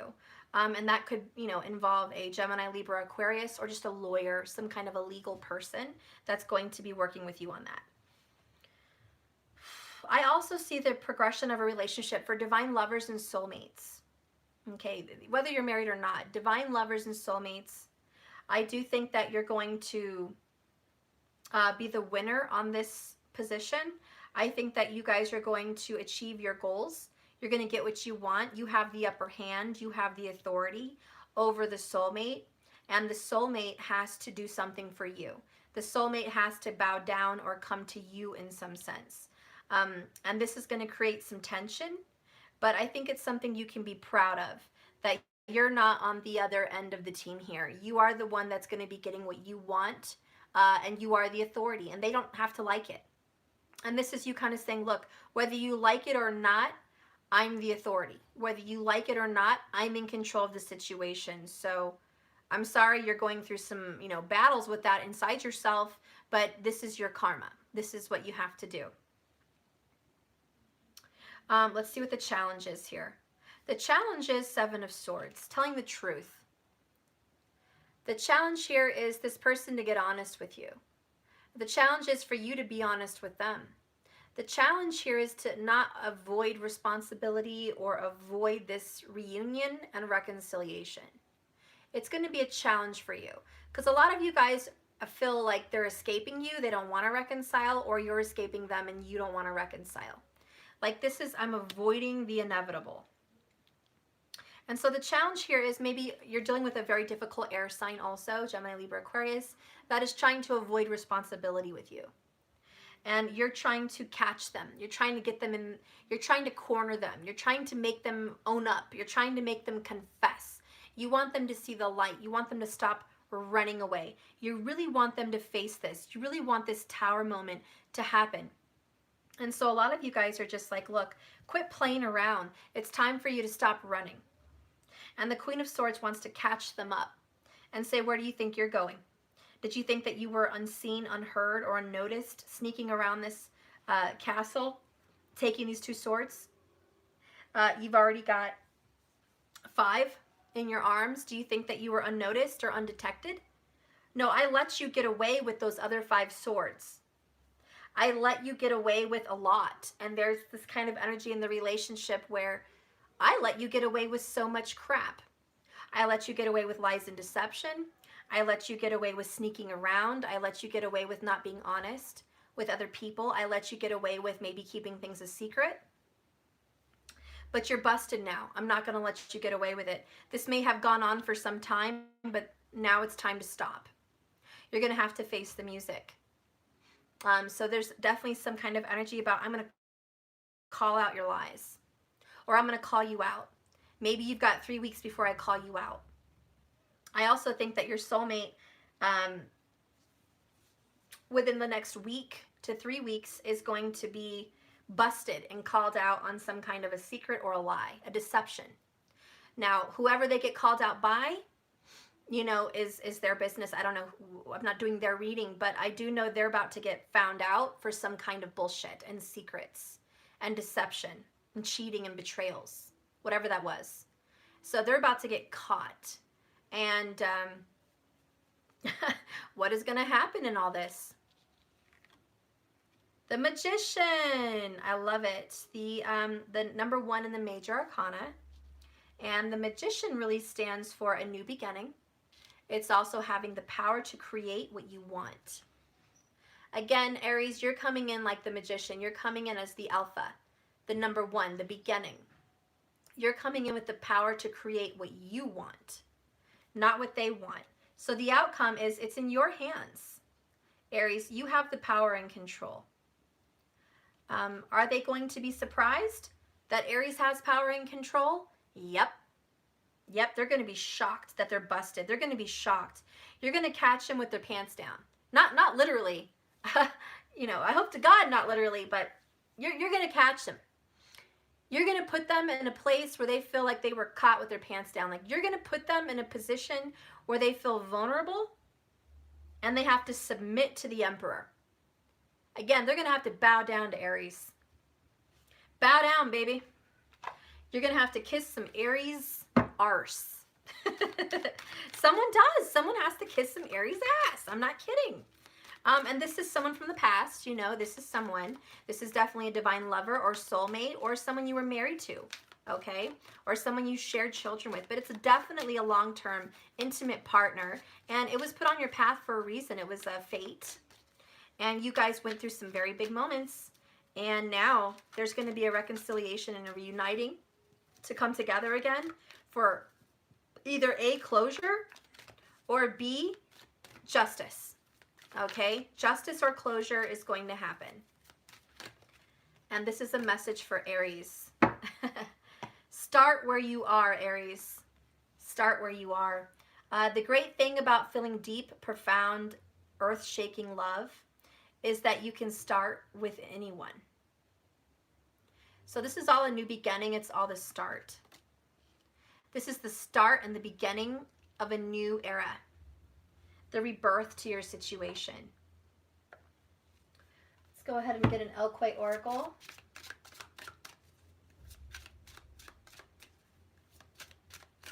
Give me an Elquay Oracle. Oops. Okay. So what did I get for you, Aries? I got Perpetua. She who aches. Sadness, solitude, silent withdrawal. And there's the clock. So once it's time, there may be a silent withdrawal. It's like the rise to the occasion is a climax, and then we start to go downhill. Once you reach the climax of the situation, there may be some innate sadness. It may kind of catch you off guard. Okay, I think you're going to be kind of not really expecting to experience some sadness, but maybe you are, and maybe the sadness is you didn't think you'd miss them like that. You didn't think you would see them and maybe still have feelings. Maybe you expected more when you see them, and then you're disappointed. This could also be you're just sad that it had to get to this point. A lot of you guys are sad that it had to get to a legal place. Or you're sad that it had to come to you using your authority to make them do something. You wanted them to kind of do it on their own, and you feel kind of sad that there's some kind of a government or other factor, outside factor, that's kind of putting the iron fist to make them do something. Even if it's just the universe kind of forcing them. You wish this was just all them, and it didn't take towers and judgment and emperors to make them get their shit together with you in some sense. And so that could be frustrating, and that could lead to this silent withdrawal, you know, this kind of solitude, sadness thing. But she who aches is Perpetua, and let's read her, because this is the energy of your guys' relationship. Not the outcome, just the energy of your relationship. So you might have been sad in the past, but not anymore, or you might be sad in the future. It doesn't really matter. The whole point is the energy of your guys' relationship is a little bit sad right now, okay? Or has been.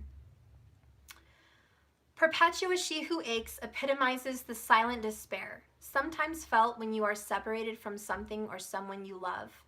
In her heartache, Perpetua has chosen to withdraw into her garden, hushed with snow.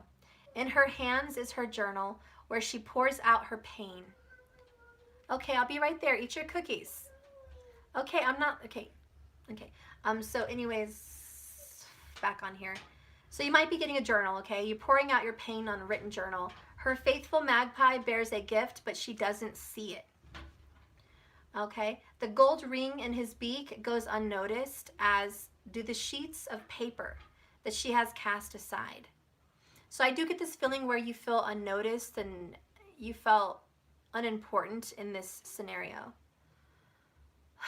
You felt disregarded and cast aside. If only she would see the beauty around her in the quiet trees and the kindness of a friend and her ability to create, then Perpetua might break through her own sadness.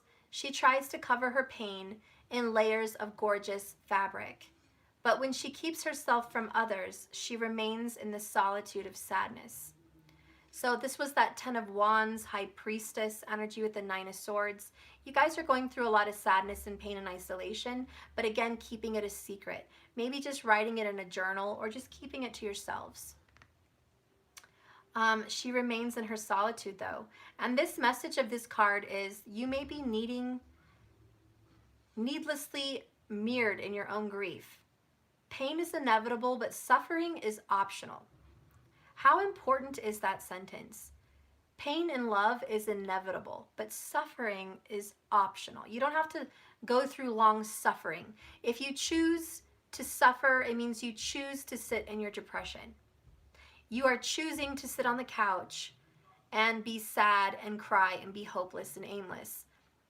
You are choosing not to listen to a positive message. You're choosing not to get up and be physical. You're choosing not to change the station in your head and get a different perspective. You're choosing not to go up and get a drink of water to get you some more energy, to sit down and ground and meditate. You're choosing not to go outside. And a lot of us don't feel that way because in depression and sadness, we think it's not a choice. It's just a feeling that we succumb to and we kind of fall inside ourselves. But this is more the energy of, I need to get out of this funk.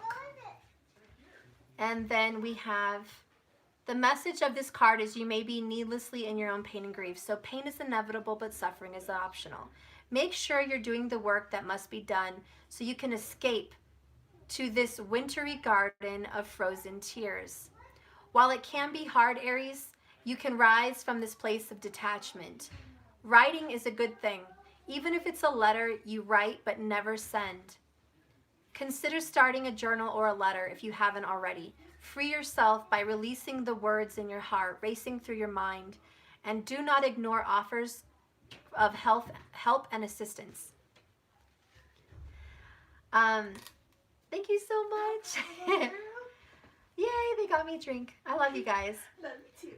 They may come from unexpected allies, but these offers of help and assistance are going to be coming in. Even from faraway places, or even a close neighbor who's as chatty as a magpie. Your sadness will be alleviated and you will begin to move forward if you share parts of yourself again.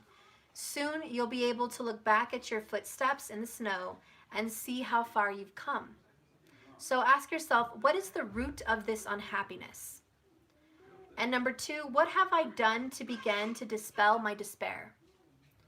And number 3, okay, real quick, because a lot of people are like, what did you just say, Stephanie?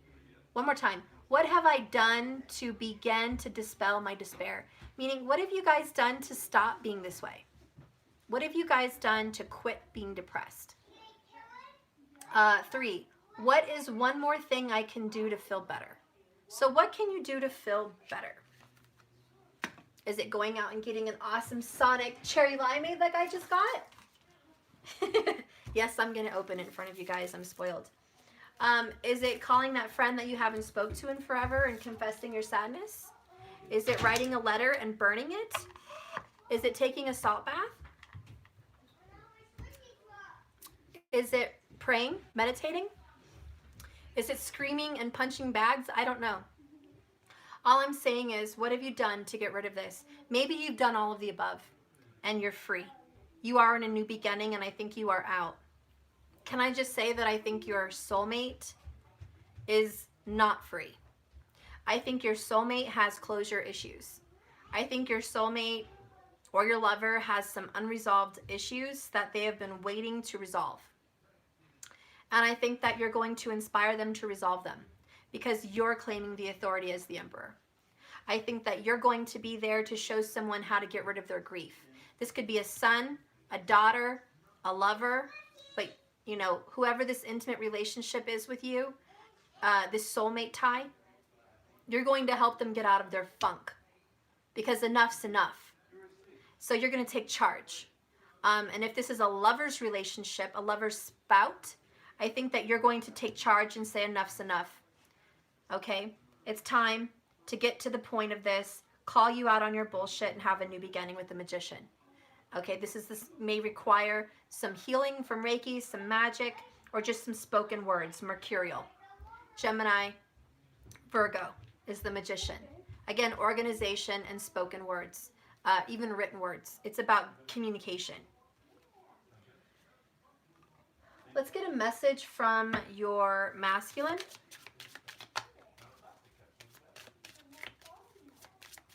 Let's get a message from your masculine. Male or female, Aries? What's the message from them about this upcoming judgment? What is this? Wow, I'm done. This is too good of a reading. We have the Emperor, which is a higher power and authority, and then we have higher power. I pray you will forgive me. So they're praying that, Aries, you will forgive them. Your masculine is just praying that you can forgive them and not be so harsh on them, that you won't come down so hard. Okay, they're asking for some kind of mercy. Mercy on me. Have mercy on the situation. I don't know, but they're definitely asking for some kind of assistance. Don't go so hard on me. Okay?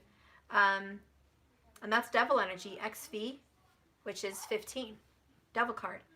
So there might be praying for, can you forgive me for being addicted to something? I was, addicted to sex. I was addicted to bad behavior. I was addicted to drugs, cocaine, marijuana, whatever, meth. I was addicted to alcohol.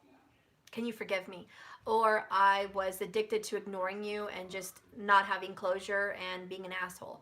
Can you forgive me? I was addicted to being a prideful, egotistical asshole. Can you forgive me? I was addicted to being all selfish and in myself and not thinking about those around me. Can you forgive me? Can you forgive me for being an arrogant mofo? And there's that. Even if it's a female, can you forgive me for being so full of myself, having such a full head that I did nothing wrong? Can you forgive me that I put us through this, and I put us through this energy of I am blameless and I'm the victim and I had to escape something, escape a situation because I didn't want to face the truth? Can you forgive me for that? Can we have some kind of peace and balance and harmony and closure and a new beginning? And so I do see your divine masculine going through that energy. Let's go ahead and get one more message from the masculine with my divine masculine messages. These are available on my website if you're interested. I just put an order in, so go ahead and get those ordered. Let's see. Okay.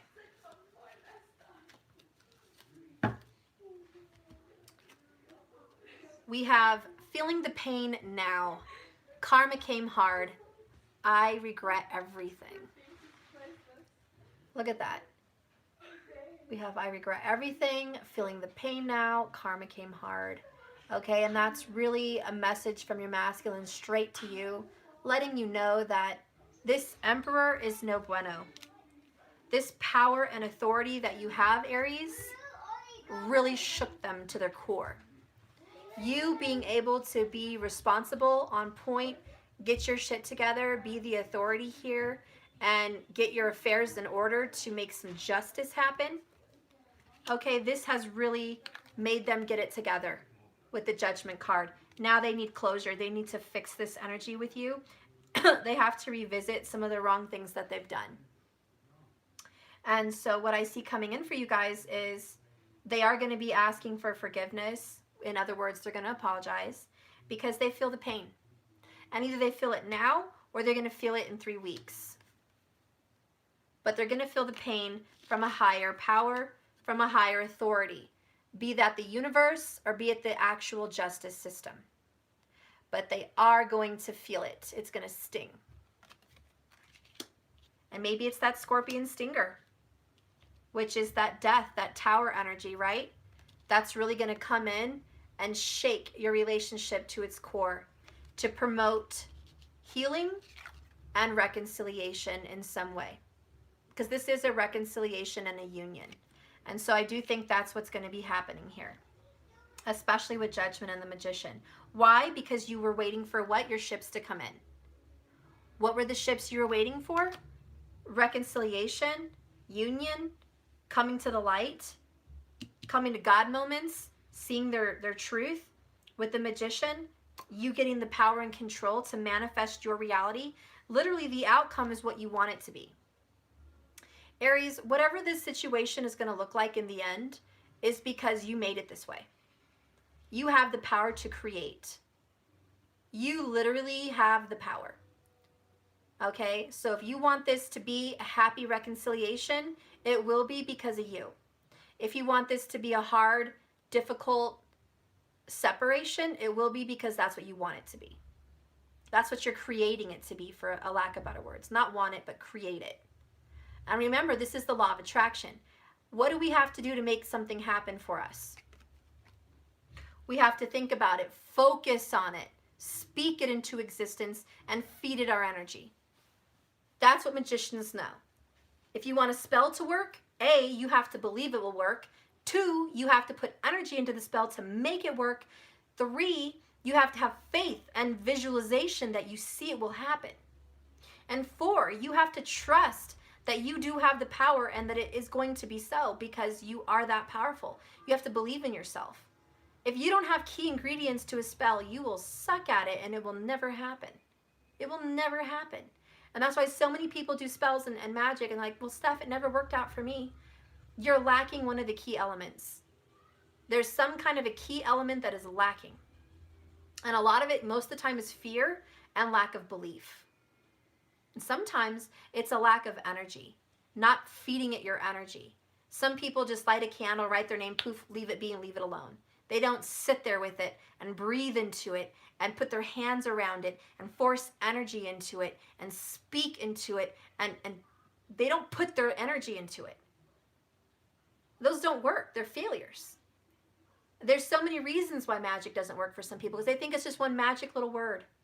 Some people think, oh, just one apology, one sorry is going to fix it. Please watch my earlier videos on karma and how to fix it. They were 2 videos before this one, so just go in my list and you can see it. But there are certain things you have to do to fix your karma. And you're either prepared to take those actions or you're not. But karma requires action, not apologies. Well, it requires both, but mostly action. So yes, this person needs to come to a higher power and ask for some kind of healing and forgiveness. And because they're going to be experiencing karma over and over with this Judgment card. So they're going to have to realize that it's going to keep smacking them down until it's dealt with.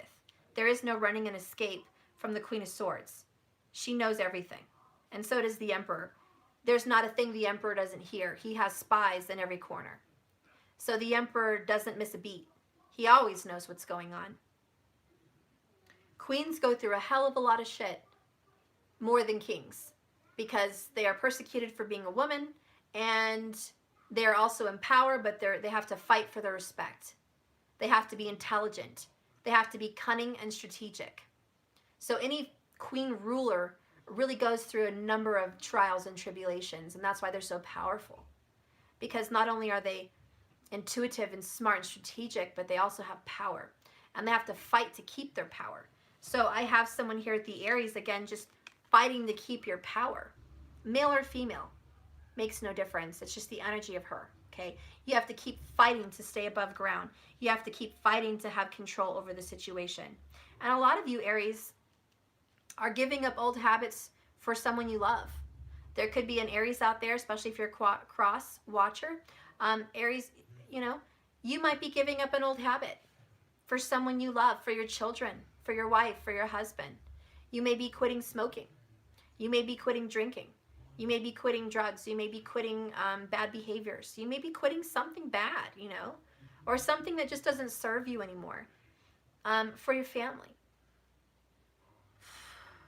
I do see someone retiring from a legal position, like maybe they were a lawyer or a judge, or they worked in a government office. I do see someone retiring because of age, and they're going to have a new beginning. I see someone leaving banking systems or legal systems because they don't believe in it anymore. They think there was lies and deceit and deception, and they're leaving that behind them. They don't want to work for those agencies anymore. Maybe even the medical field. I also see people leaving behind religious beliefs or family traditions, leaving it behind and moving into your own life, your own energy. I also see people leaving political parties. A lot of you guys have recently had an awakening, an epiphany, wake-up call that you've been following the wrong people. You were lied to, 7 of Swords. And now, because of someone that loves you or someone you're very close to, a soulmate, maybe even an Aries, High Priestess, you had a wake-up call. And now you're leaving that behind. It's been a long time. You've been feeling like you should, but you hadn't. And now you're going to revisit those feelings, research them, find out the information of the lies and deceit and deceptions, and finally decide to leave that belief system. And a lot of you guys might even be divorcing. You know, I see that here at the 2 of Cups. Is every Aries that watches me going through divorce? No, that'd be incredible. That would be insane if every Aries that was watching you was going through divorce. But there's some. There's also a lot of Aries here that have a strong marriage. There's a lot of Aries here that have a very indestructible, strong marriage.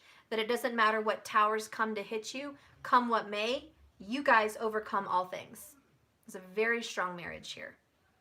And there's just a very strong soulmate tie that even if there's not logistical marriage, you guys have withstood every tower, and you will withstand the end of time. And you guys will be able to overcome a separation or overcome a big problem in your lives, and you're going to come back after a long wait and fix what bad was done. And so I see a lot of recovery. So anyways, this Divine Masculine really just wants you to know that they are going to ask for forgiveness. They are going to ask God for forgiveness as well, a higher power, the universe. And they want you to know they regret every single thing. They are totally feeling the pain now. They're getting what they deserve, and karma came really hard. Bottom of the deck is, what the heck?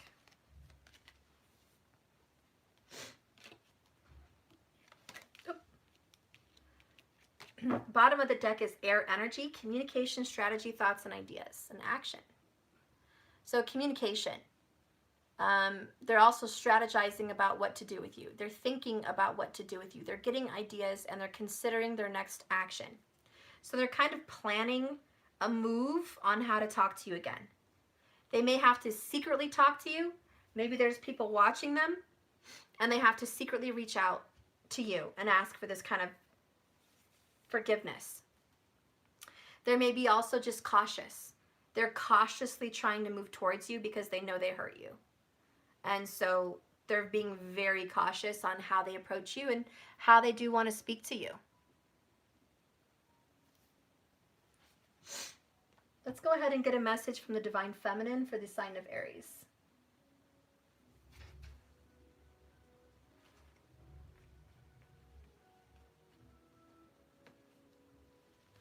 I'll use my Island Wellness.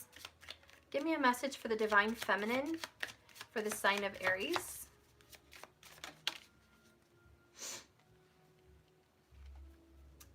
The Chaser. The Chaser in a codependent relationship and fear of abandonment issues. So for the Divine Feminine with an Aries, or the Divine Feminine that is an Aries, there is this kind of energy around you. Maybe you were once a chaser. Maybe you once were fearing abandonment. You know, maybe you were always the instigator in the relationship. You felt like you were always initiating. Were you always initiating intimacy? Were you always initiating conversation? Were you always initiating the connection? And you feel like, I'm tired of chasing. I'm tired of the one initiating everything.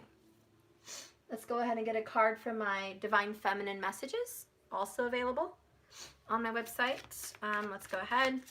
Give me a message from the Divine Feminine, please, for the sign of Aries. Bright like a diamond. Your aura is lit and everyone notices. So you're like, you know, I'm tired of the one chasing you. I'm tired of pursuing you.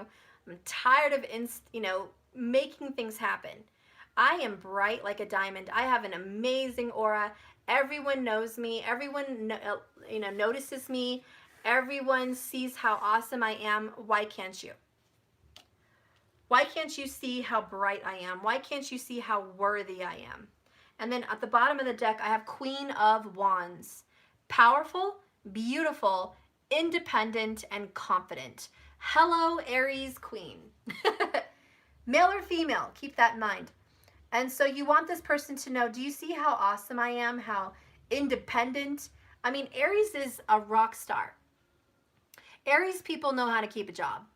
Aries people know how to make money. Aries people know how to go get it. Aries people are the limelight. Yeah, everybody notices them. Hello, Queen of Wands.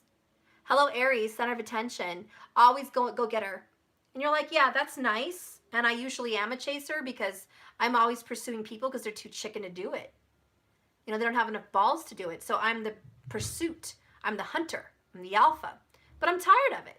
I want you to see what a diamond I am and chase me. I'm a Queen of Wands, baby. Look at this powerful, beautiful, independent, confident being.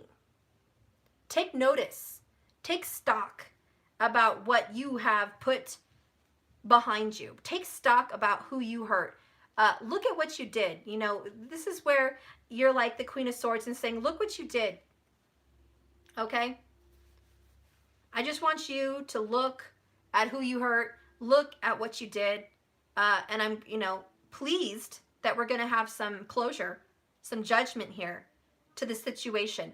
I'm pleased that you're having an awakening with the Hanged Man, okay?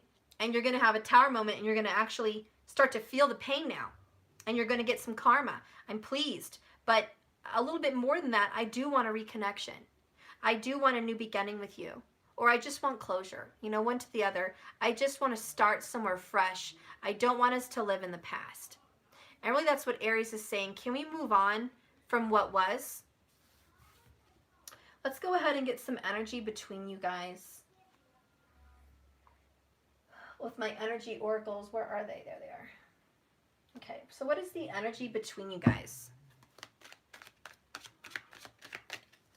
All right, Aries, give me a sign of Aries here. What's the air? There we go. Healer of the Ages. I just had this flippin' reading the other day. You guys saw it. And was it? Yeah, it was my Sermon on the Mount. Go to my Sermon on the Mount video. We got Healer of the Ages. Jesus is Aries. You know that. The ram, the sacrificial lamb, the alpha, okay, the beginning. So here we have Jesus again. And this is Healer of the Ages. The energy between both of you guys is being healed. I want you guys to know that this relationship was fated. It was put on your path for a very divine purpose, so you would see God, for a lack of better words. Both of you. Both of you have found your spirituality because of each other. Maybe someone got back into their religion. Maybe someone broke their religion. Maybe someone saw the light. Maybe someone came out of a darkness, and found the light. Maybe someone is speaking and teaching the light now because of this relationship. Whatever this is, you were brought together to become a healed person. So I'm going to read this for you.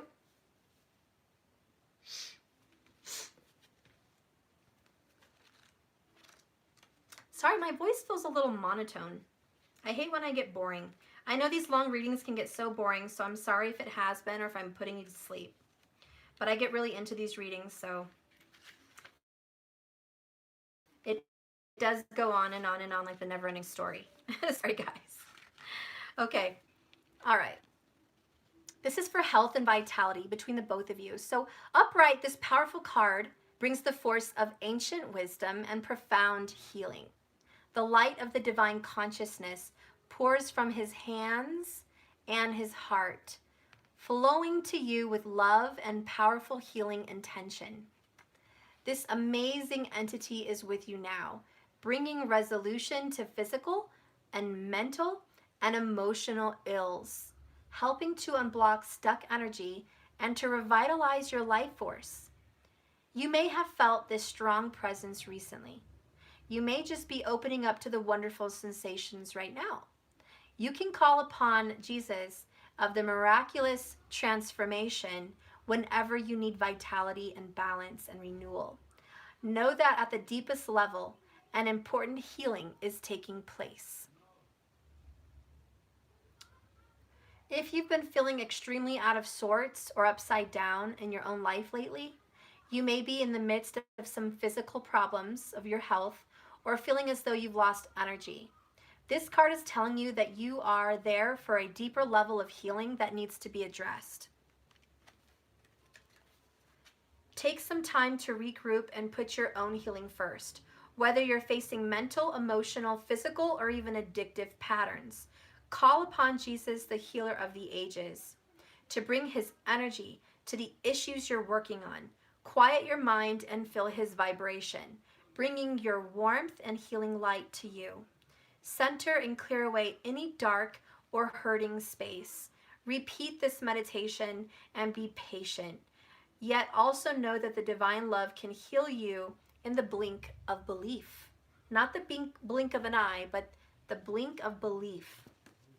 You have to believe you can be healed to be healed. I've met a lot of people in my life, mostly my masculines, that needed healing, but didn't believe it was possible. Didn't believe that they could do this. Didn't believe they deserved healing, and just didn't believe that healing was in the cards for them. A lot of the people I've met believed in long suffering and believed that they were meant for hell and they were meant for suffering and they were meant for hardship because, again, that self-hate and that lack of self-love, which is a lack of healing. And Jesus is here to say, with grace and mercy, you are forgiven. You're forgiven if you believe you're forgiven. You are loved and love if you believe you are. And this is about forgiveness. And for those people that are struggling with forgiveness, wake up. I can't tell you how many video comments I got about those a-holes don't deserve to be forgiven. And they're so completely backwards because they think that forgiving someone helps those people out. It gives them relief or peace of mind. Or you do something for them that's great and they don't deserve it. They deserve to suffer like you. Doesn't that reek highly of bitterness? Telling someone they don't deserve forgiveness reeks highly of a lack of self-healing and bitterness and anger, which leads to hate. And hate can lead to even just deep, dark animosity and aggression. And it can make someone that was once very beautiful inside and out become a very ugly person. And it can also promote isolation. So bitterness is not something we want to carry around, believe me. So forgiveness is not for the other person, it's for you. Because you're now taking off that baggage of the pain and you're not going to relive it every day. And you're not going to carry it with you into other relationships, and you're not going to carry it with you to the grave full of pain and unresolved, unhealed emotions. So that forgiveness is for you. And so, you know, Healer of the Ages wants you to know that he is fire, he is light, he is the phoenix, he is the beginning, he is creation. And if you believe you can be healed, you will be healed. And if you can believe in change and rebirth, I mean, remember, he is the energy of transformation. because he died and rose again. He was the phoenix. He was the sacrificial lamb. We have the hanged man. We have someone here that was sacrificed. And so it's about sacrificing your physical reality for something spiritual, sacrificing your strongly held beliefs to be open to what God wants to give you, to what the universe wants to give you. It's releasing old things and becoming anew. And so this is really your transformation with the Tower. And so the energy between you and your lover is the Tower. The energy between you and your lover is the Phoenix. So basically your soulmate relationship was built and created in your birth chart to create problems, to create triggers, and to create a separation and a death and an ending. Your relationship was already ordained and fated to be that. And then it was meant to rise again from the ashes with the Judgment card, which is more Phoenix rising energy, rising from the dead, rising from the ashes, rising from the fire. So the energy of your guys' relationship is coming back to life, being born again, maybe even. For a lot of you guys, coming to God together, or just being reborn as a spiritual energy into who you were always meant to be. And so I do see there is going to be a rebirth, but that is the energy between you guys. I want to get a message now with my Spirit Speaks Oracles for some lasting advice on the energy that will help promote healing. Spirit, give me a card that is going to help the Aries sign promote healing. Okay. Bottom of the deck, by the way, is daisies. Happiness. The little things that count. That caught my eye. Guys, it's the little things. It's the slushie from Sonic. It's flowers from your garden. It's cuddling with your cat or your puppy. It's watching a good movie, having some popcorn. Okay, it's the little things that count. It's a fluffy, clean pillow and fluffy, clean sheets. It's a bubble bath. The little things that count actually make you happy. And the more you promote happiness, no matter how small, the better it helps with your healing. And Aries, some of us, we just quit doing the little things to make us happy because we're in long suffering. And it's about do the little things, guys. The little things matter. Doesn't cost a lot of money or take a lot of time. Okay, the card that we got is Independence. Striking out on your own. Okay, so being single and not needing anybody. I'm not meaning being alone and separated, but I mean being your own person. Part of this healing for Aries is being independent. If you don't feel independent, then how are you healing? A lot of us Aries depend on people, sometimes. And don't depend on them financially, don't depend on them emotionally, don't depend on people to promote your healing. The only way to make an Aries feel healed is to be independent. You are the ram. You don't need to depend on the support of others. You are the beginning. You are the support and the leader for others. You don't need that support. So something to help promote you into your healing is being confident again. And being confident is not needing anybody. This will promote your confident healing process. So try doing little things to make you feel independent of other people. Start being more one with self, getting out in nature, taking a hike alone, going to the movies alone, although I think movies are closed right now, so never mind. Going on a walk alone, just being alone, loving some time alone with self would probably do you some good. Sometimes putting on headphones and just listening to music, like, nice songs is really a good promoting energy here for independence. It makes you feel like you're back at one with yourself. Sometimes Aries, you get so busy and distracted with life all around you and other people because you're always trying to lead and teach that it's good to just build yourself up by yourself. Do gardening work by yourself. Listen to music by yourself. Just be by yourself. Aries needs alone time. Aries really does thrive on isolation. They need it. It's like a battery. They need to recharge their batteries. They cannot always be around everybody all the time. So that might be something good for you. You do very well alone. So there's some advice. And I'll get a magical herb oracle also.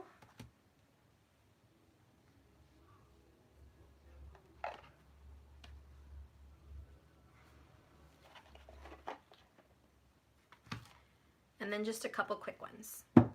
Okay, give me another oracle here for Aries. Oh, that sounds like such a good idea, Elizabeth. You took your laptop to the park and watched a movie. That's awesome. That sounds fun. Okay, Spirit, give me a message here for Aries. Detox. Okay, Aries, it's detox time. And we have the dandelion. And by the way, number 16 is the tower. Just saying, 16 major arcana tower. So number 16 again. So you're going to have to detox. You're really going to have to destroy some kind of addiction. Whether it's an eating addiction, drinking addiction, drug addiction, sleep addiction, codependent addiction, whatever your addiction is, detox. Get yourself away from something. Even if you read too much, maybe you are like reading way too much that you're not even showering. You know what I mean? It's like detox yourself from some kind of addiction here. Dandelion tea promotes some good detox. A lot of you guys already know detoxifying herbs, but dandelion is a really good one. And right now in spring, I bet you guys will see a lot of dandelions sprouting and popping up. So it's a good time to gather those dandelions, wash them, and boil them, make them into a tea. That would be so great. But let's go ahead and read this. Okay, so detoxing, even from being too much of an empath, sucking in people's energies. A lot of empaths are like sponges, so if you've been around people that have emotionally drained you, it's good to take a detoxifying bath and kind of drain their energy out that you've already absorbed, because you've absorbed a lot of toxic people's energy. And also, you know, just whatever you guys can do to detoxify your body and cleanse it. Okay. It says, there is a great power and vitality to be found in letting go, Aries. Your daily routine or something that keeps you doing the same thing needs to change.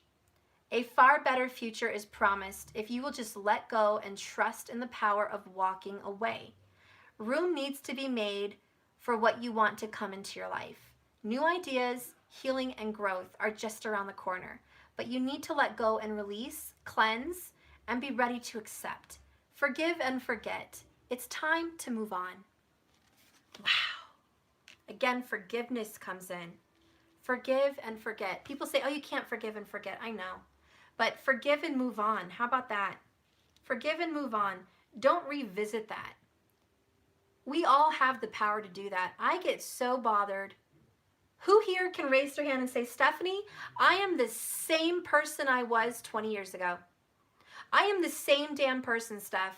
Absolutely. I am the same. No, you're not.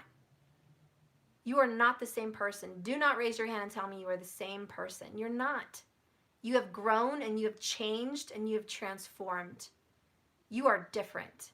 You are not the same person. Believe me when I say this. Whatever shit happened in the past with Judgment Card, those people have changed. Life has changed. Energy has changed. Towers have happened. Magician energy has happened. Things have shifted. So you have to forgive the past because you don't live there anymore and the energy will never be what it was back then. It's over. We have to let that go because we're dragging old toxic energy with us. If you're struggling from an addiction, you're not that person anymore. You are not that person last year, 2 years ago, 20 years ago, that started doing some kind of Mommy, drugs or drinking. I went to the church show and there was a small size baby. Go get it. Well, it didn't see me. Good. That's good, honey. So I am going back to the church show. Okay. Bye-bye again. I love you. And he's better than do it. Okay. Good. Well, bye. Well, bye. Okay, guys. Anyways, we're not the same people, okay? And you're not the same person. So if you're having a struggle, don't beat yourself up, and don't let anyone or even you tell yourself you're still that person.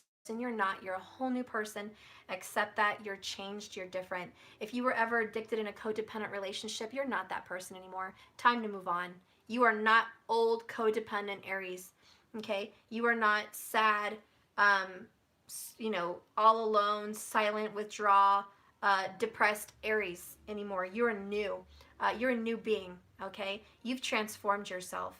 So it's time to let those things go and take charge of your new life and be healed. Strike out back on your own and detoxify yourself. I do get the energy of decluttering, getting rid of your old friends, old relationships, old things in your house. It's a time to get rid of them. A lot of times when you go through a transformation or a tower, you need to cut off your old friends. Example, I have a friend that was addicted to some drugs, and she had a great family, but she was trying to get over a drug addiction, and she kept hanging out with the same friends. Well, what do you think happened? She couldn't stop. And even though she went through periods where she got better, she got bad again because she didn't want to disconnect herself from those friends. When you go through a Phoenix Rising transformational change, you need to cut off ties with people that put you in a bad energy, okay? You can't be around them anymore. It's time to cut the cords. Wipe your slate clean, start over.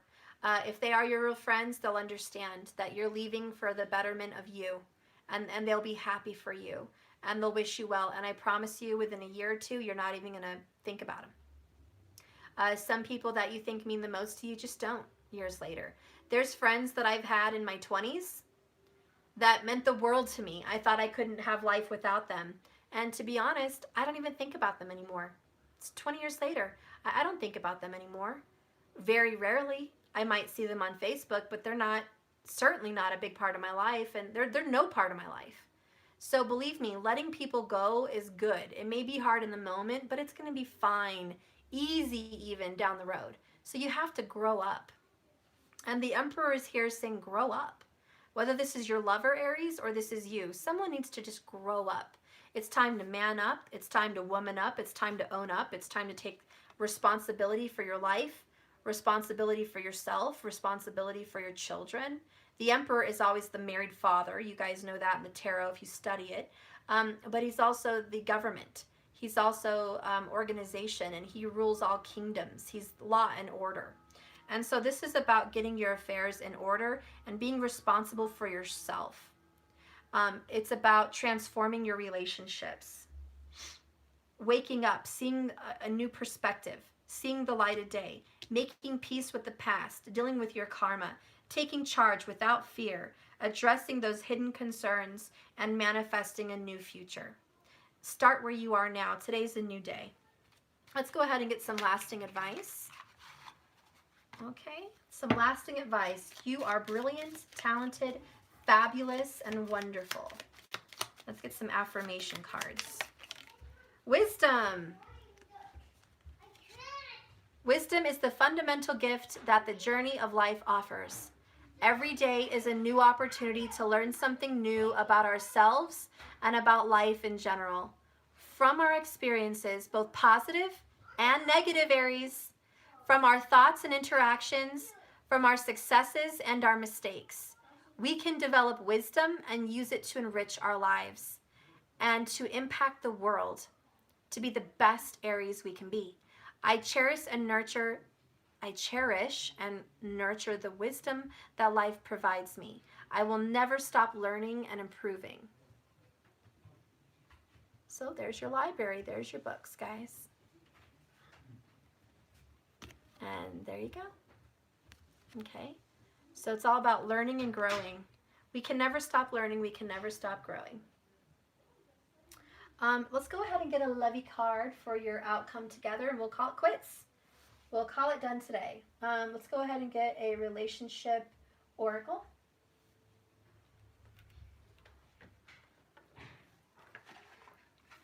And I am done. get an oracle for your relationship.